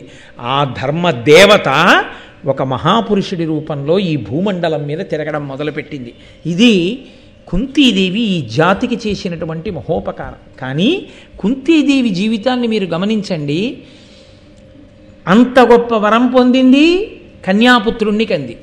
కన్యాపుత్రుణ్ణి కన్నానన్న బెంగ కడుపులో ఉండిపోయి కొడుకును వదిలేశాడే ఏమైపోయాడో అన్న బెంగ పాండురాజుకి భార్యనయ్యానని సంతోషించింది. అయ్యో మాద్రి సవతిగా వచ్చిందని మళ్ళీ ఏడిచింది. పోనీలే అని సరిపెట్టుకుని ఇద్దరూ కలిసి సంతోషంగా భర్తని అనువర్తించారు. ఇంత గొప్పవాడని ఆ పాండురాజుకి శాపం వచ్చింది. అయ్యో పాండురాజుకి శాపం వస్తే వచ్చింది, కానీ మళ్ళీ దేవతల యొక్క అనుగ్రహంతో ఇంత గొప్ప కొడుకుని కన్నానని సంతోషిస్తోంది. తర్వాత ఏమవుతుందో చూద్దరు. కానీ ఇప్పుడు ఇక్కడ ధర్మరాజు గారు పుట్టారు అని తెలిసింది. పాండురాజుకి కొడుకు పుట్టాడు అన్న వార్త ధృతరాష్ట్రుడికి వెళ్ళింది, హస్తినాపురానికి. గాంధార్ అనుకుంటోంది తోడికోడలు కదండి, విశాల హృదయం లేనప్పుడు. కాబట్టి ఆవిడనుకుంది, చూశారా అన్నీ రక్షించేస్తాయి అనుకోవడానికి ఏముండదు. ఒక్కొక్కసారి మనం చాలా రక్షణ అనుకున్నది మనని భక్షిస్తుంది. తన ఇంటి కుక్క తన్ని కరిచినట్టు, తన చేతి మెతుకులు తిన్న కాకి తన తల మీద పొడిచినట్టు. ఎంత చిత్రం అంటే, గాంధారి పరమశివుడి గురించి తపస్సు చేసింది కన్యగా ఉన్నప్పుడు. తపస్సు చేస్తే ఏం కావాలన్నాడు, 100 కొడుకులు 101 సంతానం కావాలి. తథాస్తు అన్నాడు. సత్సంతానం అనలేదు కదా, తథాస్తు అన్నాడు. మా వంశానికి ఎప్పుడూ పిల్లల కొరత వస్తోంది, ఇంతమంది పిల్లలుండే పిల్ల ఇంటి కోడలైతే సింహాసనానికి ఇబ్బంది ఉండదు, పిల్లలు బాగా ఉంటారని తీసుకొచ్చి ధృతరాష్ట్రుడికి పెళ్లి చేశాడు భీష్ముడు. ఆ సువలుడు కూడా ఒప్పుకున్నాడు. తీసుకొచ్చి పెళ్లి చేశారు. పెళ్లి చేస్తే ఆవిడ మనసులో ఒకందుకు సంతోషించింది. మా ఆయన కంటే కళ్ళు లేవు, కానీ కళ్ళున్న పాండురాజు గారు రాజ్యం చేశాడు, కానీ ఇప్పుడు పాండురాజు గారికి సంతానం లేదుగా. కాబట్టి ఇప్పుడు నాకే సంతానం కలుగుతుందో వాళ్ళు సింహాసనానికి వస్తారు. ఇప్పుడు ఆవిడ సంతోషం పొందింది. ఆ సంతోషం ఎంతలో ఆవిరైంది, అక్కడ ధర్మరాజు గారు పుట్టారని తెలిసింది. అక్కడ ధర్మరాజు పుట్టేశాడు కాబట్టి మొదట పుట్టినవాడు రాజ్యాధికారమునకు వారసుడుగా పుట్టవలసిన వాడు పుట్టేశాడు. 101 మంది పిల్లలు పుడతారని వరం ఉంటే మాత్రం ఎందుకు ఆలస్యంగా పుట్టడం వల్ల వచ్చిన ఇబ్బంది. తిరుమలలో అష్టదళ పాదపద్మారాధన సేవని చేతిలో ఉంటే మాత్రం ఎందుకు? తెల్లవారకట్ట 4 గంటలకి రైలు వెళ్ళిపోతుంది, వెంటనే కాలికి పైకి వెళ్ళి స్నానం చేసినా ఆనందనిలయంలోకి వెళ్ళిపోతాం కదండి. 1 గంట లేట్ అయినా 5ంటికి వెళ్ళినా వెళ్ళిపోతాం కదండి. 8ంటికి సేవనుకుని వెళ్ళాడు, 4 గంటలు లేట్ అయింది. ఎందుకు రైలు ఎడితే మాత్రం తిరుపతి? నువ్వు వెళ్తే కావాలంటే ప్రసాదం పుచ్చుకోండి అన్నారు. మళ్ళీ ఎప్పుడు దొరికేది నీకా టికెట్? అలా ఆలస్యమే. ఇది ఆవిడ కడుపు మండిపోయింది. ఎవరికి కావాలి ఇప్పుడు ఆ 101 సంతానం? ఎవరికి కావాలి? ఆలస్యంగా పుట్టడం. ముందు పుట్టు ఉంటే అప్పటికి ఆవిడ ఏడాది నుంచి కడుపుతోంది. ఏడాది నుంచి కడుపుతో ఉన్నటువంటి కుంతి కొడుకుని కనేసింది.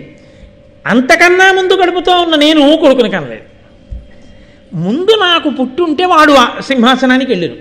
ఇప్పుడు వీడు ఆలస్యంగా పుట్టి ఏం చేయాలి? అన్నయ్య వెనకాల వెళ్ళు విరవాలి అని కడుపు మండిపోయి ఆ కడుపుని బాధేసుకుని దిక్కుమాలిన పిల్లలు లోపల ఎంతకీ బయటికి రారు, మీరు వచ్చేటప్పటికి ఏం మిగులుతుందిరా మీకని అసూయ ప్రబలింది.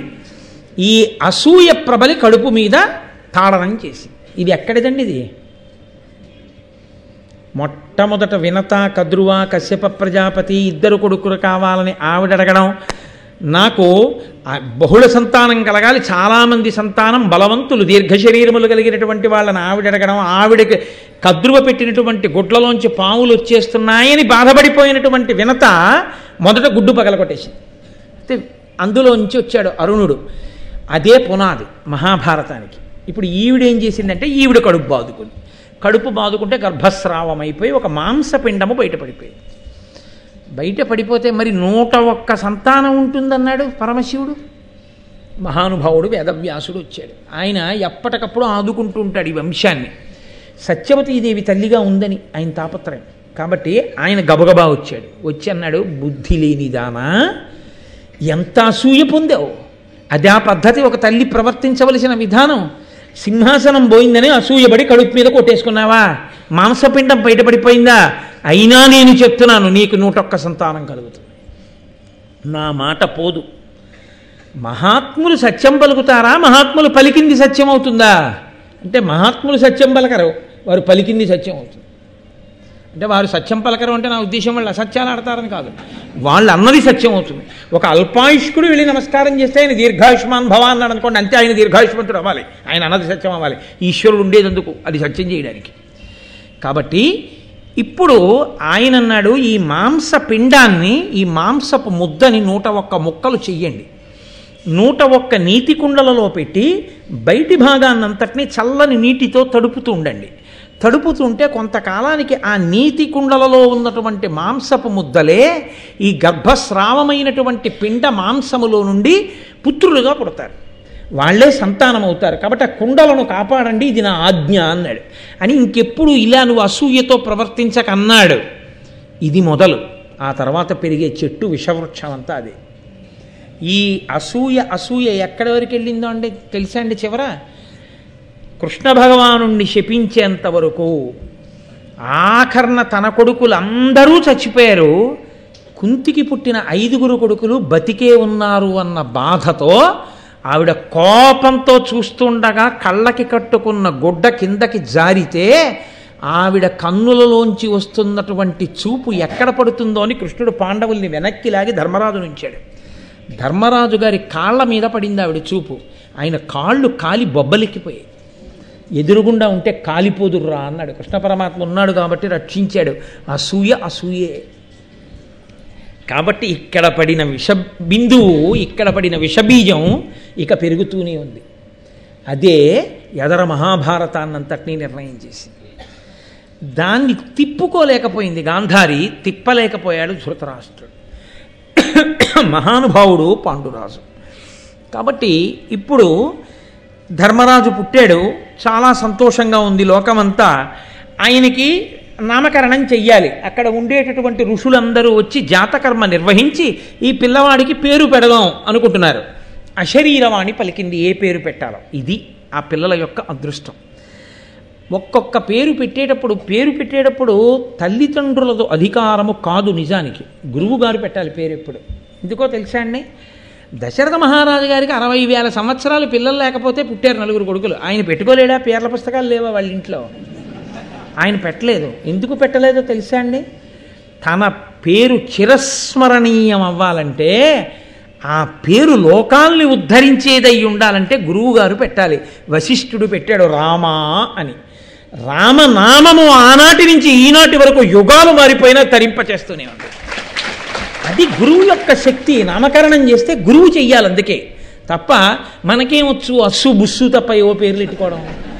కాబట్టి ఇప్పుడు అశరీరమానంది కురుకుల విభుడగు ధర్మ స్థిరమతియగు ఈతడు అనుచు ధృతి చేసి యుధిష్ఠరుడను నామము తానుచ్చరించే ఆకాశవాణి జనవినుతముగన్.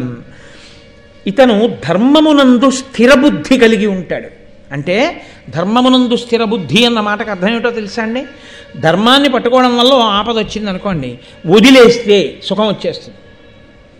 రాముడు ధర్మాన్ని ఒక్కసారి వదిలేశాడు అనుకోండి, సుగ్రీవుడితో చెలిమి మానేసి వాలితో స్నేహం చేస్తే సీతమ్మని 5 నిమిషాల్లో పిలిపించేస్తాడు.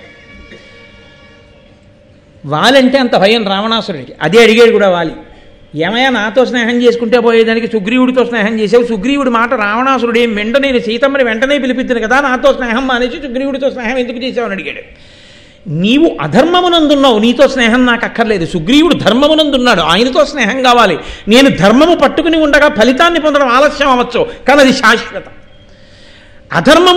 అధర్మమును పట్టుకోవడం వల్ల వచ్చేటటువంటి ఫలితం ఇప్పటికి బాగున్నట్టు అనిపించవచ్చు, కానీ కాల్చేస్తుంది. అగ్నిహోత్రాన్ని తెచ్చి ఇంట్లో పెట్టుకుని వెచ్చగా ఉందనుకుని పరుపు మీద పడుకున్నవాడు అర్ధరాత్రి వేళ నిద్దట్లో కాలిపోయినట్టు. నువ్వు తెచ్చి ఇంట్లో పెట్టినటువంటి నీ అధర్మంతో కూడిన ఐశ్వర్యం ఉందే, అది తర్వాతి తరాల్లో పుట్టేటటువంటి వాళ్ళు సికింద్రాబాద్లో కనపడకూడని చోట గుర్రాలు పరిగెడుతుంటే లేచి నిలబడి ఉత్సాహంతో కేకలేసేటట్టు, ఎప్పుడూ 2 చేతులతో ఇలా ఇలా అనేటటువంటి వాళ్ళై, లేదా అధర్మంతో కూడుకున్నటువంటి పనులు చేసేవాళ్ళై, ఐశ్వర్యమునంతటినీ కరిగించి నాశనం చేసి నువ్వు చేసుకున్న పుణ్యం ఏమైనా మిగిలి పైలోకాల్లో ఉంటే ఈడ్చి కిందకి లాగేయడానికి పనికొస్తుంది. లేదా ఇంకంతకన్నా నేను అనను, ఎందుకనాలి? కాబట్టి అది ధార్మికం అనుకోండి. అది మామిడి చెట్టు. ఇదే ఏడుస్తాడు రామాయణంలో. నిద్రగన్నేరు చెట్టు చాలా పెద్దది, ఈ మామిడి చెట్టు ఏమిటో ఇంత చిన్నది, ఇంత చిన్న మామిడి చెట్టుకి ఇన్ని కాయలు కాస్తే అంత పెద్ద నిద్రగన్నేరు చెట్టు అయితే ఇంకెంత పనికి వస్తుందో అని మామిడి తోట కొట్టి నిద్రగన్నేరు చెట్టు ఇచ్చిన వాడికి కలప కూడా ఎలా పనికి రాదో, అలా ధర్మము నీకు అనుష్ఠించడం కష్టమైనా, ధర్మం వల్ల నీకు ఈ క్షణంలో కోట్లు కనపడకపోయినా, ధర్మము వలన నువ్వు పొందినది ఏదో అది వటవృక్షమై రసాలమై మామిడి చెట్టై నిన్ను నీ భవిష్యత్ తరాల్ని కూడా సుసంపన్నం చేస్తుంది. ఏది అధర్మమో అది కట్టి కుడిపేస్తుంది. కాబట్టి ఇతను ధర్మమునందు స్థిరబుద్ధి కలిగి ఉంటాడు. ఇవాళ ధర్మాన్ని పట్టుకుంటే కలిసి వచ్చేటట్టు లేదు, ధర్మాన్ని వదిలేస్తే మనకి కలిసి వచ్చేటట్టుంది, అందుకని ఇది వదిలేసరి పట్టుకుందాం ఇవాళకి అని రాజీ పడడు. ఎప్పుడూ ధర్మమే అని పట్టుకుంటాడు. అలా పట్టుకోవడానికి లోపలి ధైర్యం కావాలి. ఎందుకనంటే చుట్టూ ఉన్న వాళ్ళు అంటారు, ఏంటా అస్తమానం ధర్మం ధర్మం ధర్మం అంటావు, నువ్వు ధర్మం ఒక్కసారి పక్కన పెట్టు చూస్తాం వాళ్ళ సంగతి అంటారు. అలా అల్లా భీముడు వాళ్ళందరూ ఏమిటి ధర్మం ధర్మం ధర్మం అంటావు? అన్నిటికన్నా దారుణం సైంధవుడి విషయంలో కదండి. అన్నగారయ్యుండి అన్నగారి వరస అయ్యుండి ద్రౌపదీదేవిని ఎత్తుకుపోయాడు కామంతో అనుభవిస్తానని. భీమసేనుడు పొదలో దూరి ఈడ్చుకొచ్చాడు, రథచక్రానికి కట్టి చంపేస్తాను వీడిని అన్నాడు. ధర్మరాజు అన్నాడు, తప్పు, చెల్లెలి మొగుడు చంపకూడదు, మనం ఆడబడుచు పసుపు కుంకాలు చూడాలన్నాడు. నిజంగా పాండురాజు ముందు ధర్మం పుట్టకుండా చేశాడు అనుకోండి, భీముడు వెంటనే చంపేశాడు సైంధవుణ్ణి. తన తోడ పుట్టిన దాన్ని, దుర్యోధనాదుల చెల్లెలైనా తన చెల్లెలే కదండి, తన చెల్లెలు పసుపు కుంకాలు తుడిచేసిన పాపం కట్టి కుడిపోయిందండి పాండవుల్ని. కట్టి కుడపకుండా వీళ్ళ ఆవేశకావేశాల్ని ఆపింది ఏదైనా ఉంటే ముందు పుట్టిన ధర్మమే. అందుకే ముందు ధర్మం కొడుకుగా రావాలన్నాడు ఆయన. కాబట్టి ధర్మముకే పెద్దపీట ఎప్పుడు లోకంలో. కాబట్టి ఇతను ధైర్యంతో పట్టుకుంటాడు. ఏమిటో ఇంతమంది ఇలా అంటున్నారు, నేనే ఈ ధర్మాన్ని పట్టుకుంటున్నాను, రేపు పొద్దున్నే దీనివల్ల కలిసి రాకపోతే నాన్నయ్య నీ వల్లే పాడైపోయాం అందరు కదా వీళ్ళందరూ ఆయనకు ఆ అపనమ్మకం లేదు. ఈ ధర్మాన్ని పట్టుకున్నాను, ఇది ఫలితం ఇస్తుంది. వాళ్ళకి తెలియదు, బుక్కుని తొందరపడదాం అంటున్నారు. అది మనకు ఫలితం ఇవ్వదు. కష్టంలా అనిపిస్తుంది, కానీ ఇదే శాశ్వత ఫలితం ఇస్తుంది. ఇది ధైర్యం. అంతేగాని ధైర్యం అంటే శత్రువుని చంపే ధైర్యం కాదు, అది ఎప్పుడూ ఉంటుంది శత్రువుడికి. ధర్మమునందు నిలదొక్కుకోవడానికి ధైర్యం. ఇది అపారముగా ఉన్నవాడు కనుక ఆయన పేరు చెప్తే వర్షం, ఆయన పేరు చెప్తే దేవతలు సంతోషిస్తారు, ధర్మరాజు గారి పేరు చెప్తే. కాబట్టి అటువంటి వాడు కనుక ఇతనికి యుధిష్ఠరుడు అని నామకరణం చేస్తున్నాం అన్నారు. ఆ మునులు సంతోషించి అబ్బా ఇంతటి మహానుభావుడు అవుతాడనమాట, ఆ శరీరవాణి పలికిందని ఆ పిల్లవాడికి యుధిష్ఠరా అని నామకరణం చేశారు. ఆ తరువాతి కాలంలో అక్కడ గాంధారికి ఆ మాంస పిండాన్ని దాచారు కదండి, ఆ కుండల్లోంచి 101 సంతానం బయటికి వచ్చింది. 100 మగపిల్లలు, 1 పిల్ల ఆడపిల్ల, ఆమె దుశ్శల. ఇందులో ఈ దుర్యోధనాదులు పుట్టారు. ధర్మరాజు గారు పుట్టినప్పుడు లోకం ఎలా ఉందో చెప్పారు, మరి దుర్యోధనాదులు పుట్టినప్పుడు ఎలా ఉందో కూడా చెప్పాలి కదా. అందుకని చెప్తున్నారు, ఆ దుర్యోధనుడు ఉద్భవిల్లుడును గ్రవ్యాదారవంబుల్ శివానాదంబుల్ మదగూక ఘోంకృతులు నానారాసబద్ధానముల్ భూదిక్కంపముగా చెలింగే వికతాంభోభృన్నభో వీధియందు ఆదిత్యద్యుతిమాయగా కురిశ ఉగ్రాశృంగ్ మహావర్షముల్. ఆ దుర్యోధనుడు మొట్టమొదట పుట్టగానే ఎన్ని అపశకునాలు కనపడ్డాయంటే, చుట్టుపక్కల అరణ్యాలలో ఉన్న క్రూర మృగాలన్నీ సంతోషంగా అరిచేయటం. గుడ్లగూబలు పెద్ద పెద్ద అరుపులు అరుస్తూ లోకంలో బయటికి వచ్చి తిరిగాయి. అలాగే గాడిదలు పెద్దగా ఓండ్ర పెట్టాయి. శివానాదముల్ అంటే ఆడనక్కలు పెద్ద పెద్ద కూతలు కూశాయి. భూమి అంతా కూడా అకస్మాత్తుగా ధూళి రేగి చీకటిగా అయిపోయి అకస్మాత్తుగా ఆకాశంలోంచి నెత్తుటి చుక్కలు కింద పడ్డాయి. ఇన్ని దుర్నిమిత్తములు కనపడితే భీష్మాదులు పరిశీలించారు. అరెరే, ఈ పుట్టినవాడిలో ఏదో ఇబ్బంది ఉంది అనుకున్నారు. ఆ పుట్టిన దుర్యోధనుడి గురించి చెప్తూ, అనిలుజుడు పుట్టిన దివసమునన అట దుర్యోధనుండు నరనుత ధృతరాష్ట్రునకున్ గాంధారికి అగ్రనందనుడు ఘనుడు పుట్టే కలి అంశమునన్. కలిపురుషుడు ధృతరాష్ట్రుడికి గాంధారికి పెద్ద కొడుకుగా దుర్యోధనుడుగా పుట్టాడు. ఏ రోజున? ఇక్కడ భీముడు కుంతీదేవికి ఏ రోజు పుట్టాడో ఆ రోజే దుర్యోధనుడు పుట్టాడు. ముందు ఏడాది ముందు ధర్మరాజు గారు పుట్టాడు. కాబట్టి ఇప్పుడు వీళ్ళందరూ ఆ రోజు రాత్రి ధృతరాష్ట్రుడు ఒక్కడు కూర్చుని ఉండగా వెళ్ళారు భీష్మాదులు. వెళ్ళన్నారు, కులాన్ని నాశనం చేసేవాడు పుట్టాడని మేము అనుకుంటున్నాం, ఇతని వలన దేశమంతా కూడా పాడవుతుంది, లేకపోతే ఇన్ని దుర్నిమిత్తములు కనపడవు. కాబట్టి రాజా నా మాట విని ఆ కొడుకుని విడిచిపెట్టేసేయి అన్నారు. పుత్రవ్యామోహంతో ధృతరాష్ట్రుడు అంగీకరించలేదు. ఉండవలసిందే, 100 ఉండవలసిందే అన్నాడు. అదే ధృతరాష్ట్రునకు ఒక వైశ్యకాంత యందు యుయుత్సుడు అనబడేటటువంటి కొడుకు కూడా పుట్టాడు. ఈ 100 ఆడపిల్ల కాకుండా పుట్టాడు. ఆ యుయుత్సుడు మహాధర్మాత్ముడు. ఆమె వైశ్యకాంతకు పుట్టిన అతను వీళ్ళ నుంచి విడిపోయాడు. అది కూడా ఎక్కడ విడిపోయాడో తెలుసా అండి? భారతంలో ఆశ్చర్యం. కురుక్షేత్ర యుద్ధం ప్రారంభమైనప్పుడు ధర్మరాజు గారు భీష్మద్రోణులకు నమస్కరించడానికి ధనుర్బాణాలని విడిచిపెట్టి పరమ గురుభక్తితో పాదచారి అయి అవతలి శిబిరంలోకి వెళ్ళాడు, అవతల సేనావాహినిలోకి వెళ్ళి పెద్దవాడని తాతగారు భీష్మాచార్యుల వారికి ద్రోణుడికి పెద్దలకి నమస్కరించి ఒక పెద్ద కేక వేశాడు. ఇది ధర్మక్షేత్రం, కురుక్షేత్రం. ధర్మం ఎటుందో అటే నెగ్గుతుంది. కాబట్టి మేము గెలిచి తీరుతాం. ఈ దుర్యోధనాదులు నశించిపోతారు ఈ యుద్ధంలో, వీళ్ళని ఆశ్రయించి ఉన్న వాళ్ళు కూడా పాడైపోతారు. కాబట్టి దుర్యోధనుడి తోడబుట్టిన వాళ్లతో సహా నేను పిలుస్తున్నాను, సోదరులారా, ఇప్పటికైనా మీరు ధర్మపక్షాన నిలబడాలనుకుంటే గీత దాటి ఇటు వచ్చేయండి అన్నాడు. ఎవ్వరూ రాలేదు. యుయుత్సుడు వచ్చేసాడు. వచ్చి యువతలకి చేరిపోయాడు. ఆయన మొదటి నుంచి ధర్మపక్షపాతి. అభిమన్యుణ్ణి చంపి ఉత్సవం చేసుకుంటుంటే ఆయన దెబ్బలాడాడు కౌరవుల్ని. మీరు చేసిన పాపం మిమ్మల్ని ఎంత ఇబ్బంది పెట్టబోతోందో మీకు తెలియట్లేదు. ఒక పసిపిల్లవాడిని అధర్మంగా చంపి సంతోషంగా ఉన్నారా? ఎంత ఇబ్బంది పడుతుందో చూద్దురుగానని చెప్పాడు. మహానుభావుడు భీష్మాచార్యుల వారి యొక్క పార్థివ శరీరాన్ని అంత్యేష్టికి తీసుకెళ్తున్నప్పుడు ఛత్రం పట్టాడు. ధర్మరాజు గారు ఆయన్ని ఎంత నమ్మాడంటే, ధర్మరాజు గారు రాజసూయాగం చేయడానికి కావలసినటువంటి బంగారం తీసుకురావడానికి హిమవత్ పర్వతంలో ఒక రహస్య ప్రదేశంలో ఉందని తెలుసుకుని వెడుతూ ఆయన రాజ్యానికి చంటి పిల్లవాడైన పరీక్షిత్తుకి కాపు పెట్టి వెళ్ళవలసి వచ్చింది. యూచ్చుణ్ణి నమ్మి యూచ్చుణ్ణి కాపలా పెట్టాడు. ఈ యూచ్చుడు ధృతరాష్ట్రుడికి సేవ చేశాడు. చిట్ట చివర వైశ్య స్త్రీ వలన పుట్టిన నా కొడుకు అని మిగిలినవాడు ఆయన ఒక్కడే. ఆయన అంతటి ధర్మాత్ముడు. గాంధారి వలన పుట్టినటువంటి నూర్గురు దుర్మార్గులైతే ఒక వైశ్యకాంత వలన ధృతరాష్ట్రునికి పుట్టినటువంటి కుమారుడు మాత్రం అంత ధర్మాత్ముడయ్యాడు. కానీ ఆయనకి సింహాసనార్హత లేదు. పైగా మహానుభావుడు ధర్మరాజు గారు ఉన్నాడు. కాబట్టి ఆ యూచ్చుడు, నేను మహాభారతంలోంచి ఒకసారి ఆ యూచ్చుని యొక్క పాత్ర గురించి ఒక 4 మాటలు చెప్పాను. ఇంచేత అంటే దుర్యోధనాదుల గురించి 18 పర్వాలు వినకపోయినా మీకు తెలుసు. కానీ యూచ్చుడి గురించి ఒక 4 మాటలు అందుకని పరిచయ వాక్యాలుగా పలికాను. సరే, కొంతకాలం అయిపోయిన తర్వాత కుంతీదేవిని పాండురాజు గారు ఆదేశించాడు.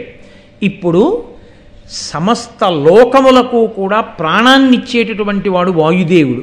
ఆయన వలన విపరీతమైనటువంటి బలము కలిగినటువంటి వ్యక్తిని కొడుకుగా పొందు. కాబట్టి అటువంటి పిల్లవాణ్ణి పొందడం కోసం నువ్వు వాయుదేవుణ్ణి ఉపాసన చేయమన్నాడు. ఇప్పుడు మీరు ఒకటి గమనించాలి. మళ్ళీ కుంతీదేవి జీవితం చిగర్చింది. మంచి కొడుకులు. తనకే తెలుసు ఆ మంత్రం, మాద్రికి తెలియదు. తోడికోడలు వచ్చినా పక్కన ఇంకో భార్య పాండురాజు గారి కన్నా మాద్రి కన్నా తనకో మార్క్ ఎక్కువ ఉంది. పాండురాజుని తండ్రిని చేసింది కుంతి ఒక్కతే. ఇప్పుడు అక్కడున్న గాంధారి కన్నా తనే ఐశ్వర్యవంతురాలు. ఎందుకంటే ఏడాది ముందు కొడుకుట్టాడు, రాజ్యానికి ఉత్తరాధికారి, రాజమాత. కాబోయే రాజుకి తనే యవరాజ్య పట్టాభిషేకం ధర్మరాజు గారికి జరుగుతుంది. కాబట్టి మళ్ళీ చిగర్చింది. మనుష్య జీవితంలో వెంటనే చీకటి వెలుగులు ఎలా ఉంటాయో చూద్దరు కానీ ఎంత చిత్రంగా మారిపోతుందో మళ్ళీ. ఇప్పుడు ఆయన అన్నాడు, వాయుదేవుణ్ణి ఉపాసన చెయ్యి అన్నాడు. ఆవిడ వెంటనే ఉపాసన చేసింది. ఆయన వచ్చి మళ్ళీ వరాన్ని ప్రసాదించాడు, నా అంశలో నీకు పుడతాడని. సుతుడు నభస్వదంశమున సుస్థిరుడై ఉదయించినన్ మహా అతికృత జాతకర్ముడగు ఆతత వీర్య విక్రమోన్నతునకు భీమసేనుడను నామముతానొనరించి దివ్య వాక్సతి శతశృంగ శైల నివసన్ ముని సంఘము సంతసిల్లగన్. శతశృంగ పర్వతం మీద ఉండేటటువంటి మహర్షులు సంతోషించేటట్టుగా ఆ పుట్టినటువంటి పిల్లవాడికి దివ్యవాణి నామకరణం చేసింది, భీమసేనుడు అని. అపారమైనటువంటి బలము కలిగిన వాడు. ఈ పిల్లవాడి యొక్క గమ్మత్తు ఏమిటంటే, ఈ పిల్లాడు పుట్టిన 10వ రోజున దేవాలయ దర్శనం చేస్తే మంచిది అని పిల్లాడిని ఎత్తుకుని కుంతి ఆ అరణ్యంలో ఉన్న ఒక దేవాలయానికి వెడుతోంది. వెడుతుంటే చంటి పిల్లాడిని చేతిలో పట్టుకుని వెడుతున్నటువంటి ఈ కుంతిని చంపి తినేద్దామని ఒక పెద్ద పులి ఒకటి ఆవిడ మీదకి దూకింది. దూకితే ధర్మరాజు గారు వెంటనే అక్కడ ఉన్నటువంటి పాండురాజు గారు ధనస్సు తీసుకుని 3 బాణములు ప్రయోగించాడు ఆ పులి మీద. ఈ 3 బాణముల దెబ్బకి పులి కింద పడిపోయింది. కానీ పులి మీద దూకుతుంటే చూసిన కుంతి కంగారు పడి ఆ దూకడంలో చేతిలో ఉన్న పిల్లవాడు చేతుల్లోంచి జారి కింద పడిపోయాడు. ఆ కింద పడిపోయిన పిల్లవాడు పెద్ద పెద్ద బండరాళ్ళ మీద పడిపోయాడు. పడిపోతే ఆ పిల్లాడికి ఏమైందో తెలుసా అండి? ఉరుషార్దూల భయంబున పరవశయ్యి కుంతియున్న బాలకుడు శిలోత్కరముపై పడియే తన నిష్ఠురతను హతి చేసి రాలు చూర్ణంబులగున్. ఆ చేతిలోంచి జారి బండల మీద పడిపోయినటువంటి పిల్లాడు ఏమైపోయాడో అని పులి చచ్చిపోయిన తర్వాత చూస్తే ఈ పిల్లవాడు పడిన కారణం చేత బండలన్నీ పిండైపోయాయి. 10వ రోజు పిల్లాడు. అంతటి బలశాలి భీమసేనుడు. ఇప్పుడు భీముడు పుట్టాడు. ఈ వార్తలన్నీ వెళ్ళవండి, అక్కడికి వెడుతున్నాయి. ఓహో, తన చెల్లెలకి పిల్లలు పుడుతున్నారని సంతోషించి మేనమామల ముద్దు మేనైన ముద్దు కట్నాలిచ్చి పంపించాడు వసుదేవుడు. ఇప్పుడు పాండురాజు గారు తపస్సు మొదలెట్టాడు. ఆయనకి ఏదో అనుమానం ఉంది, అక్కడ 9 పుట్టారు, ఇక్కడ 2 ఉన్నారు. కాదు, 3 లోకములు గెలవగలిగినటువంటి పరాక్రమవంతుణ్ణి కనాల్తాను. ఆయన ముందు ఇంకా ఎవరూ నిలబడకూడదు. అటువంటి వాళ్ళందరూ ధర్మరాజు పక్కన నిలబడాలి. కాబట్టి భీముడికి తోడుగా అంతటి బలాన్ని చేకూర్చాలనుకున్నాడు. దైవాన్ని నమ్మాడు. ఇంద్రుడి గురించి తపస్సు మొదలుపెట్టాడు. కొడుకున్ త్రిలోక విజయం పడయుదునని ఘోరమగు తపం వనరింపంతొడగే సురరాజు నెడలో నిడుకొని ఏకాగ్ర బుద్ధి ఏకాంతమునన్. 3 లోకములను జయించగలిగినటువంటి కుమారుడు నాకు పుట్టాలి, అటువంటి పుత్రుడు ఇంద్రుడి అనుగ్రహంగా పుట్టాలని ఇంద్రుడి గూర్చి తపస్సు ఒంటికాలి మీద చేస్తూ 1 ఏడాది పాటు నువ్వు వ్రతం చెయ్యి కుంతి అని ఆదేశించి 1 ఏడాది తపస్సు చేశాడు. ఇంద్రుడు ప్రత్యక్షమై ధర్మరాజు గారికి వరం ఇచ్చాడు. ఆయన అన్నాడు, పుత్రుడు నీకుదయించు, అమిత్ర క్షయకరుండు, బంధుమిత్రాంబుజ సన్మిత్రుండని వరమిచ్చిన ధాత్రీపతి పొంగి పృథకుతానిట్లనియన్. నీకు 3 లోకములను గెలవగలిగినవాడు, తనకి బంధువైనటువంటి వాళ్ళందరినీ రక్షించగలిగినవాడు, స్నేహితుల్ని రక్షించగలిగినవాడు, తనకి శత్రువులైన వారిని తెగటార్చగలిగినటువంటి వాడు, అంతటి గొప్ప కొడుకు నీకు పుట్టేటట్టుగా వరమిస్తున్నానన్నాడు. వెంటనే ఆయన పిలిచి కుంతినన్నాడు, ఇప్పుడు నువ్వు నీకున్నటువంటి మంత్రంతో దేవేంద్రుణ్ణి పిలు, ఆయన వరంతో ఇప్పుడు ఇంద్రాంశలో కూడా ఒక కుమారుణ్ణి పొందు. వెంటనే ఆమె తనకున్నటువంటి మంత్రంతో ఇంద్రుణ్ణి పిలిచింది. ఇంద్రుడు వరమిచ్చాడు. స్థిర పౌరుషుండు, లోకోత్తరుడు, ఉత్తర ఫల్గుణి ప్రథమ పాదమునన్ సురరాజు అంశమున భాసుర తేజుడు, వంశకరుడు సుతుడు ఉదయించాను. వంశకరుడు, మిగిలిన వాళ్ళ పిల్లలందరూ చచ్చిపోతే పాండవుల యొక్క మిగిలిన పిల్లలందరూ చచ్చిపోతే ఉప పాండవులందరూ ఒక్క అర్జునుడి కుమారుడైన అభిమన్యుని యొక్క పరీక్షిత్తు మాత్రమే పాండవ వంశానికి అంకురంగా మిగిలిపోయాడు. అందుకని వంశకర్త అర్జునుడు. అందుకని అంతటి మహానుభావుడు పుట్టాడు. ఎంత దూరదృష్టితో అడిగినటువంటి వరం ఈశ్వరుడికి చేసిన సేవ ఎలా ఫలించిందో చూడండి. ఆ వంశాంకురం మిగిలింది. లేకపోతే కురుక్షేత్రం వేళటికి ఆ వేసిన బ్రహ్మశిరోనామకాస్త్రానికి ఆ ఉత్తరాగర్భాంతర్గతమైనటువంటి పరీక్షిత్తు కూడా నశించిపోతే ఇంత కురుక్షేత్రంలో సామ్రాజ్యం సంపాదించినా సింహాసనానికి మళ్ళీ వారసులు లేరు. ఎప్పుడూ అదే ఇబ్బంది వాళ్ళకి. కాబట్టి ఇప్పుడు ఆ అర్జునుడు పుట్టాడు. ఆయన అన్నాడు, పాండురాజు అన్నాడు, ధనము విద్యా సంతానము దీంట్లో ఎవరికి మాత్రం తృప్తి ఉంటుంది? ఇంకా ఇంకా ఇంకా ఇంకా పిల్లల్ని కనాలని ఉంటుంది కదా కుంతి, అందుకని 3 కొడుకుల్ని పొందాను అన్నాడు. విను, కార్తవీర్యు కంటెనో వీరుడగుట అర్జుననామీతండ ఒనరలదాల్చు. ఆ పిల్లవాడికి ఏ పేరు పెట్టాలి అని ఋషులు జాతకర్మ చేసి పేరు పెట్టడం కోసం కూర్చున్నారు. అర్జునుడు పుట్టినప్పుడు విచిత్రం ఏమిటో తెలుసా అండి? శతశృంగ పర్వతం మీద ఆ రోజు ఉన్న హడావిడిని నన్నయ్య గారు దేంతో పోల్చారో తెలుసా? అసలు ఆ ఉపమానాన్ని ఎవరు ఊహించలేరు. అంత గొప్ప సంరంభంతో పోల్చారు. అంటే పెళ్లివారి ఇల్లులా ఉందండి అంటాం. ఆయన దాంతో అనలా. చతుర్ముఖ బ్రహ్మగారు సృష్టి ప్రారంభం చేసిన రోజున ఎంత మంగళకరంగా ఎంత కోలాహలంగా ఉందో అంత కోలాహలంగా ఉంది శతశృంగ పర్వతం. ఎవరెవరు వచ్చారో తెలుసా అండి ఆ పిల్లాన్ని చూడ్డానికి? మహావీరుడు, లోకాన్ని ఉద్ధరించగలిగినటువంటి వాడు. నిజంగా అసలయ్య బాబోయ్, ఆ అర్జునుడు ఆ గాంధీవం పట్టుకోవడం, ఆ రథం మీద వెళ్ళడం, ఆయన ధర్మనిరతి, ద్రోణుణ్ణి చూస్తే చాలు ఇలా వంగిపోతాడు. అసలు గురువుగారిని ఎడం భుజం వేపు ఉండనివాడు, ఎప్పుడూ కుడి భుజం వేపుకు పెట్టుకు తిరుగుతాడు ద్రోణుణ్ణి. అంత గౌరవం, అంతటి తేజోమూర్తి, అంతటి మహానుభావుడు. ఎవరెవరు వచ్చారట? 9 బ్రహ్మలు, 12 మంది ఆదిత్యులు, 11 మంది రుద్రులు, 8 వసువులు, మొత్తం లోకాలలో ఉన్న మహర్షులు, గంధర్వులు, ఆదిశేషుడు మొదలైనటువంటి సర్పజాతి, అప్సరసలు, విశ్వే దేవతలు, ఇంతమంది చూడ్డానికి వచ్చారట. ఇది కాక రాజులు ఇంతమంది. ఈ పిల్లవాడు ఏమి త్రిలోక పూజితుడవుతాడు రా, ఎంతటి మహాపరాక్రమవంతుడవుతాడని ఆ పిల్లాన్ని చూడ్డానికి వచ్చారు. ఋషులు కూడా ఈ పిల్లాడికి ఏం పేరు పెట్టాలనుకున్నారు. అప్పుడు చెప్తోంది శరీరవాణి. విను, కార్తవీర్యు కంటెను వీరుడగుట అర్జుననామీతండ ఒనరదాల్చు. ఈ పిల్లవాడు కార్తవీర్యార్జునుడి కంటే గొప్పవాడైనటువంటి కారణం చేత ఈ పిల్లవాడికి అర్జునుడు అని పేరు పెట్టండి. ఈతండ అని పురుహూతాది సురులనోడించి ఖాండవము దహించు బలిమి. ఈతండ ఇకిలావనీతలేశులనోర్చి రాజసూయము ధర్మరాజునునుచు. ఈతండ వేల్పుల చేత దివ్యాస్త్రముల్ వడసి విరోధుల ఒడుచు గడిమి అనుచు నవపయోద నినద గంభీరమైనగస దివ్యవాణి గగనవీధి కురిశ పుష్పవృష్టి సురదుందుభిద్దనుల్ ఎగసే సకల భువన వలయ అద్రువ. ఈయన పుట్టి ఈయనకి నామకరణం చేస్తున్నప్పుడు అశరీరవాణి ఈయన ఎంత అవుతాడో చెప్తోంది. ఒకానొకనాడు అర్జునుడు, ఆ హైహయ వంశంలో పుట్టినటువంటి కార్తవీర్యార్జునుడు మహానుభావుడైనటువంటి దత్తాత్రేయుల వారిని సేవించి ఆయన అనుగ్రహంతో 1000 చేతులు పొందాడు. 1000 చేతులు పొంది అంత బలపరాక్రమములు కలిగినటువంటి వాడు రావణాసురుణ్ణి పురుగు కింద తీసుకెళ్లి కారాగారంలో బారేశాడు. అంతటి బలశాలి కార్తవీర్యార్జునుడంటే. ఆ కార్తవీర్యార్జునుడి కన్నా బలవంతుడవుతాడు కాబట్టి ఇతనికి అర్జునుడు అని పేరు పెట్టండి. ఇతను దేవతలందరూ కట్టకట్టుకుని వచ్చినా ఒక పక్క బాణములతో వాళ్ళని ఓడిస్తూ, ఒక పక్క బాణములతో వర్షము పడకుండా పంజరాన్ని కట్టి ఖాండవనాన్నంతటినీ అగ్నిహోత్రుడు కాల్చేయడానికి వీలైన రీతిలో స్థితిని కల్పించి అసలు అనితర సాధ్యమైనటువంటి విలువిద్యని ప్రదర్శిస్తాడు కాబట్టి అంత గొప్పవాడవుతాడు రాబోయే రోజుల్లో. ఇతడే ఈ భూమండలం మీద ఉన్న రాజులందరినీ ఓడించి అన్నగారైన ధర్మరాజు చేత రాజసూయయాగం చేయిస్తాడు. ఇతడే దేవతలందరినీ తపస్సు చేత మెప్పించి దివ్యాస్త్రములన్నింటినీ ఒక్కడే పొందుతాడు.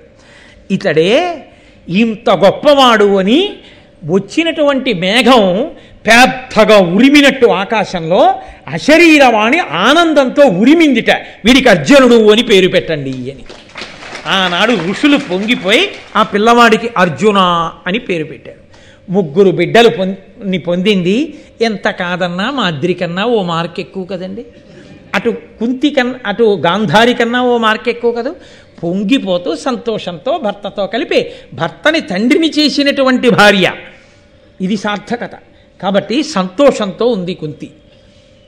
ఇందులో అసూయ లేకపోయినా మాద్రికి సంతానం లేరు, తనకి సంతానం ఉన్నారన్నది కుంతికి ఒక సంతోషదాయకమైన విషయం.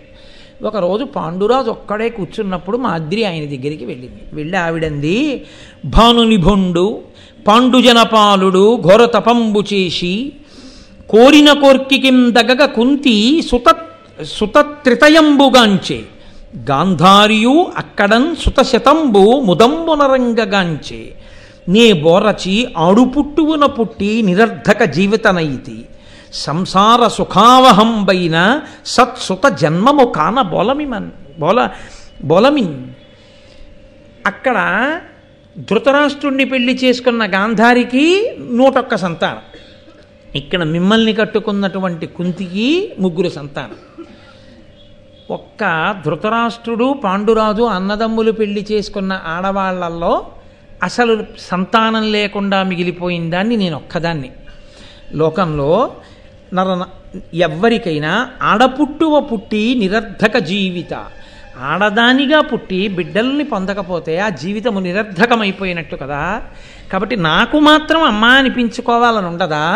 కాబట్టి కుంతికి ఏ మంత్రం తెలుసో ఆ మంత్రం నాకు ఉపదేశం చేయమనండి, మీరు అనుమతించండి, మీరు ఏ దేవతల్ని పిలవమంటారో వాళ్ళని పిలిచి నేను తల్లినవుతాను.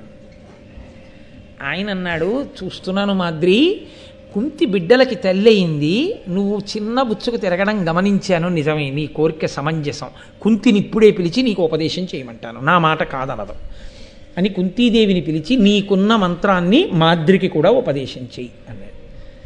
అయిందా పాపం వెంటనే. ఇప్పుడు మాద్రికి కూడా పిల్లలు పడతారు. అసూయ లేకపోవచ్చు కానీ ఎక్కడో మళ్ళీ సమానత్వం వచ్చేసింది కదూ. పాండురాజుని తండ్రిని చేసింది ఆవిడ, ఈవిడ కూడా. కాబట్టి మంత్రోపదేశం చేసింది. ఇది అంతర్లీనమైన విషయం. ఇది మీకు నేను ఎందుకు చెప్తున్నానంటే, మనం ఈశ్వరుడి విషయంలో మనమని ఎందుకు అనాలి? మీ అందరూ ప్రాజ్ఞులు, భక్తులు, మిమ్మల్ని అనకూడదు. నా బోటిగాడు ఏం చేస్తుంటాడంటే ఈశ్వరుడి విషయంలో ఒక తప్పిదం చేస్తుంటాడు. కలిసి వచ్చిందనుకోండి నా అంతవాడిని, కలిసి రాలేదనుకోండి దిక్కుమాలిన ఈశ్వరుడు.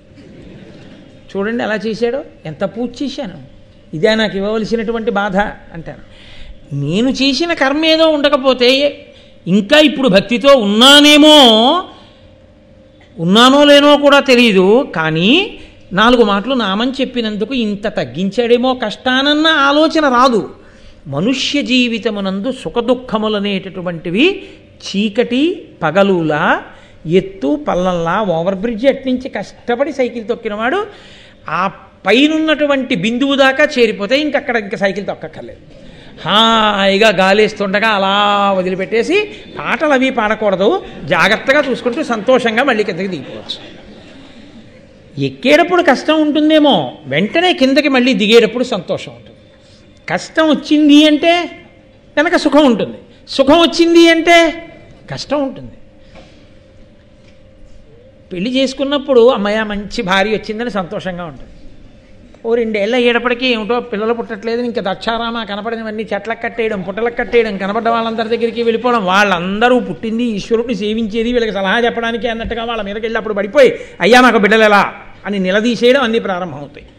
పుట్టాడో కొడుకు, పుట్టిందో కూతురు, ఇంకా వాళ్ళు తప్ప ప్రపంచం ఏది అన్నట్టు పొంగిపోయి ఆ సెకండ్ ఫ్లోర్లోంచి గ్రిల్లోంచి చూస్తుంటే పిల్ల బ్యాగులు వేసుకుని పరిగెత్తుకు వచ్చేస్తుంటే బోట్లతోటి ఆహాహా నా పిల్లల్ని సంతోషపడిపోయి తలుపు తీసి ఎదిరెళ్ళి ఇద్దరిని 2 చేతులతో ఎత్తుకుని, బలం ఉన్నందుకు పెద్ద చేతులు ఉన్నందుకు ఈశ్వరుడు 2 బిడ్డల్ని ఎత్తుకుని అదృష్టాన్ని ఇచ్చాడని ఇద్దరిని చెరో సంకన ఎత్తుకుని తీసుకొచ్చి కూర్చోబెట్టి ఏదో 4 హాట్లో స్వీట్లో తీసుకొచ్చి వాళ్ళకి పెట్టి వాళ్ళు సంతోషపడిపోయి బ్యాగులు వేసుకుని మళ్ళీ ప్రైవేట్కి వెళ్ళిపోతుంటే వీడు మురిసిపోవడం.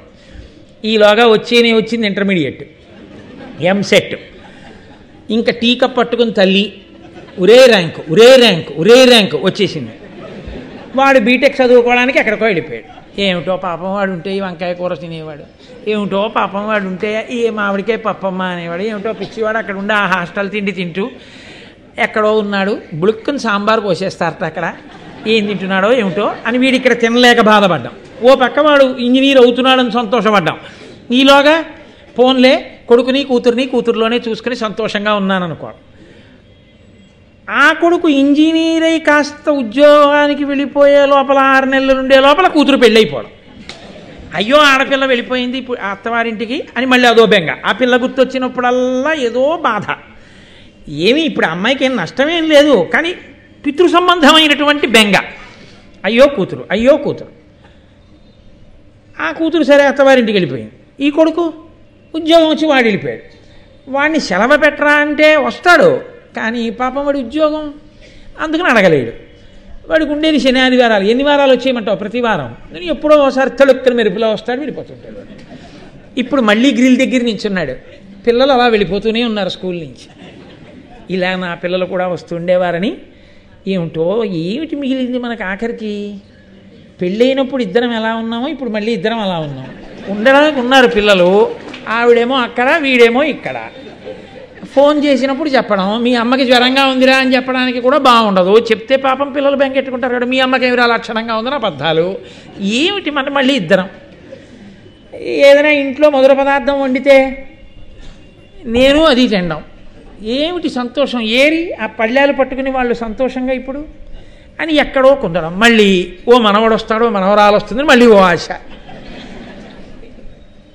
ఇలా గ్రిల్లోంచి చూసి వీడేదో కొంచెం ఖేదపడుతుండగా గడియారం టంగ్ టంగ్ టంగ్ అని 6 కొట్టింది.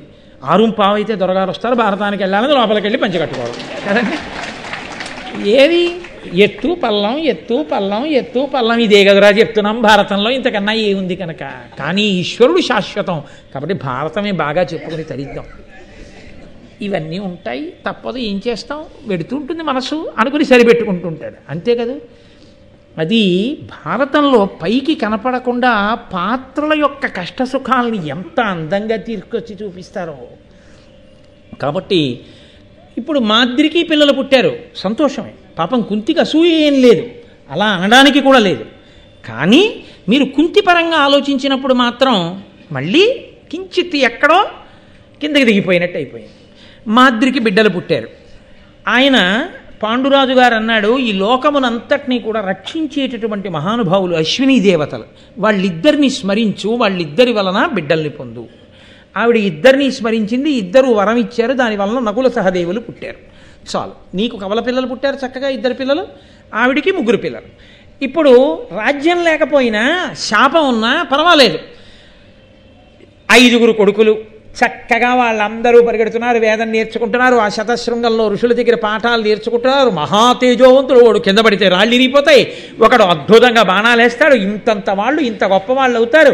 భవిష్యత్ తెలియకపోతే జాతకాలు చూపించుకోవాలి, కానీ అశరీరం వాడి ముందే చెప్పేసింది, ఇంతంత పెద్దవాళ్ళు అవుతారు నా కొడుకులు. అబ్బోయిక తండ్రితనంతో సంతోషం, వచ్చిన కష్టాన్ని తండ్రితనంలో మర్చిపోయి ఎంత సంతోషంగానో రోజులు గడిచిపోతున్నాయి. మళ్ళీ తిరగాలి కదండి కథ. ఇవాళ రాత్రి ఒక్క రోజైనా అలా ఉండనివ్వండి, ఇవాళ రాత్రి తిప్పేయడం ఎందుకు, రేపు తిప్పదు. కాబట్టి మంగళాశాసనపరై మదాచార్య పురోగమై సర్వైశ్చ పూర్వైరాచార్యై సత్కృతాయాస్తు మంగళం. మంగళం కోసలేంద్రాయ మహనీయ గుణాత్మనే చక్రవర్తి తనూజాయ సర్వభౌమాయ మంగళం. ఉమాకాంతాయ కాంతాయ కామితార్థప్రదాయినే శ్రీగిరీశాయ దేవాయ మలినాథాయ మంగళం. కరచరణకృతం వా కర్మవాక్కాయజం వా శ్రవణనైనజం వా మానసం వా పరాధం విహితం వా సర్వమేత్తక్షమస్వా శివ శివ కరుణాబ్ధే శ్రీ మహాదేవ శంభో. సర్వం శ్రీ ఉమామహేశ్వర పరబ్రహ్మార్పణమస్తు. స్వస్తి.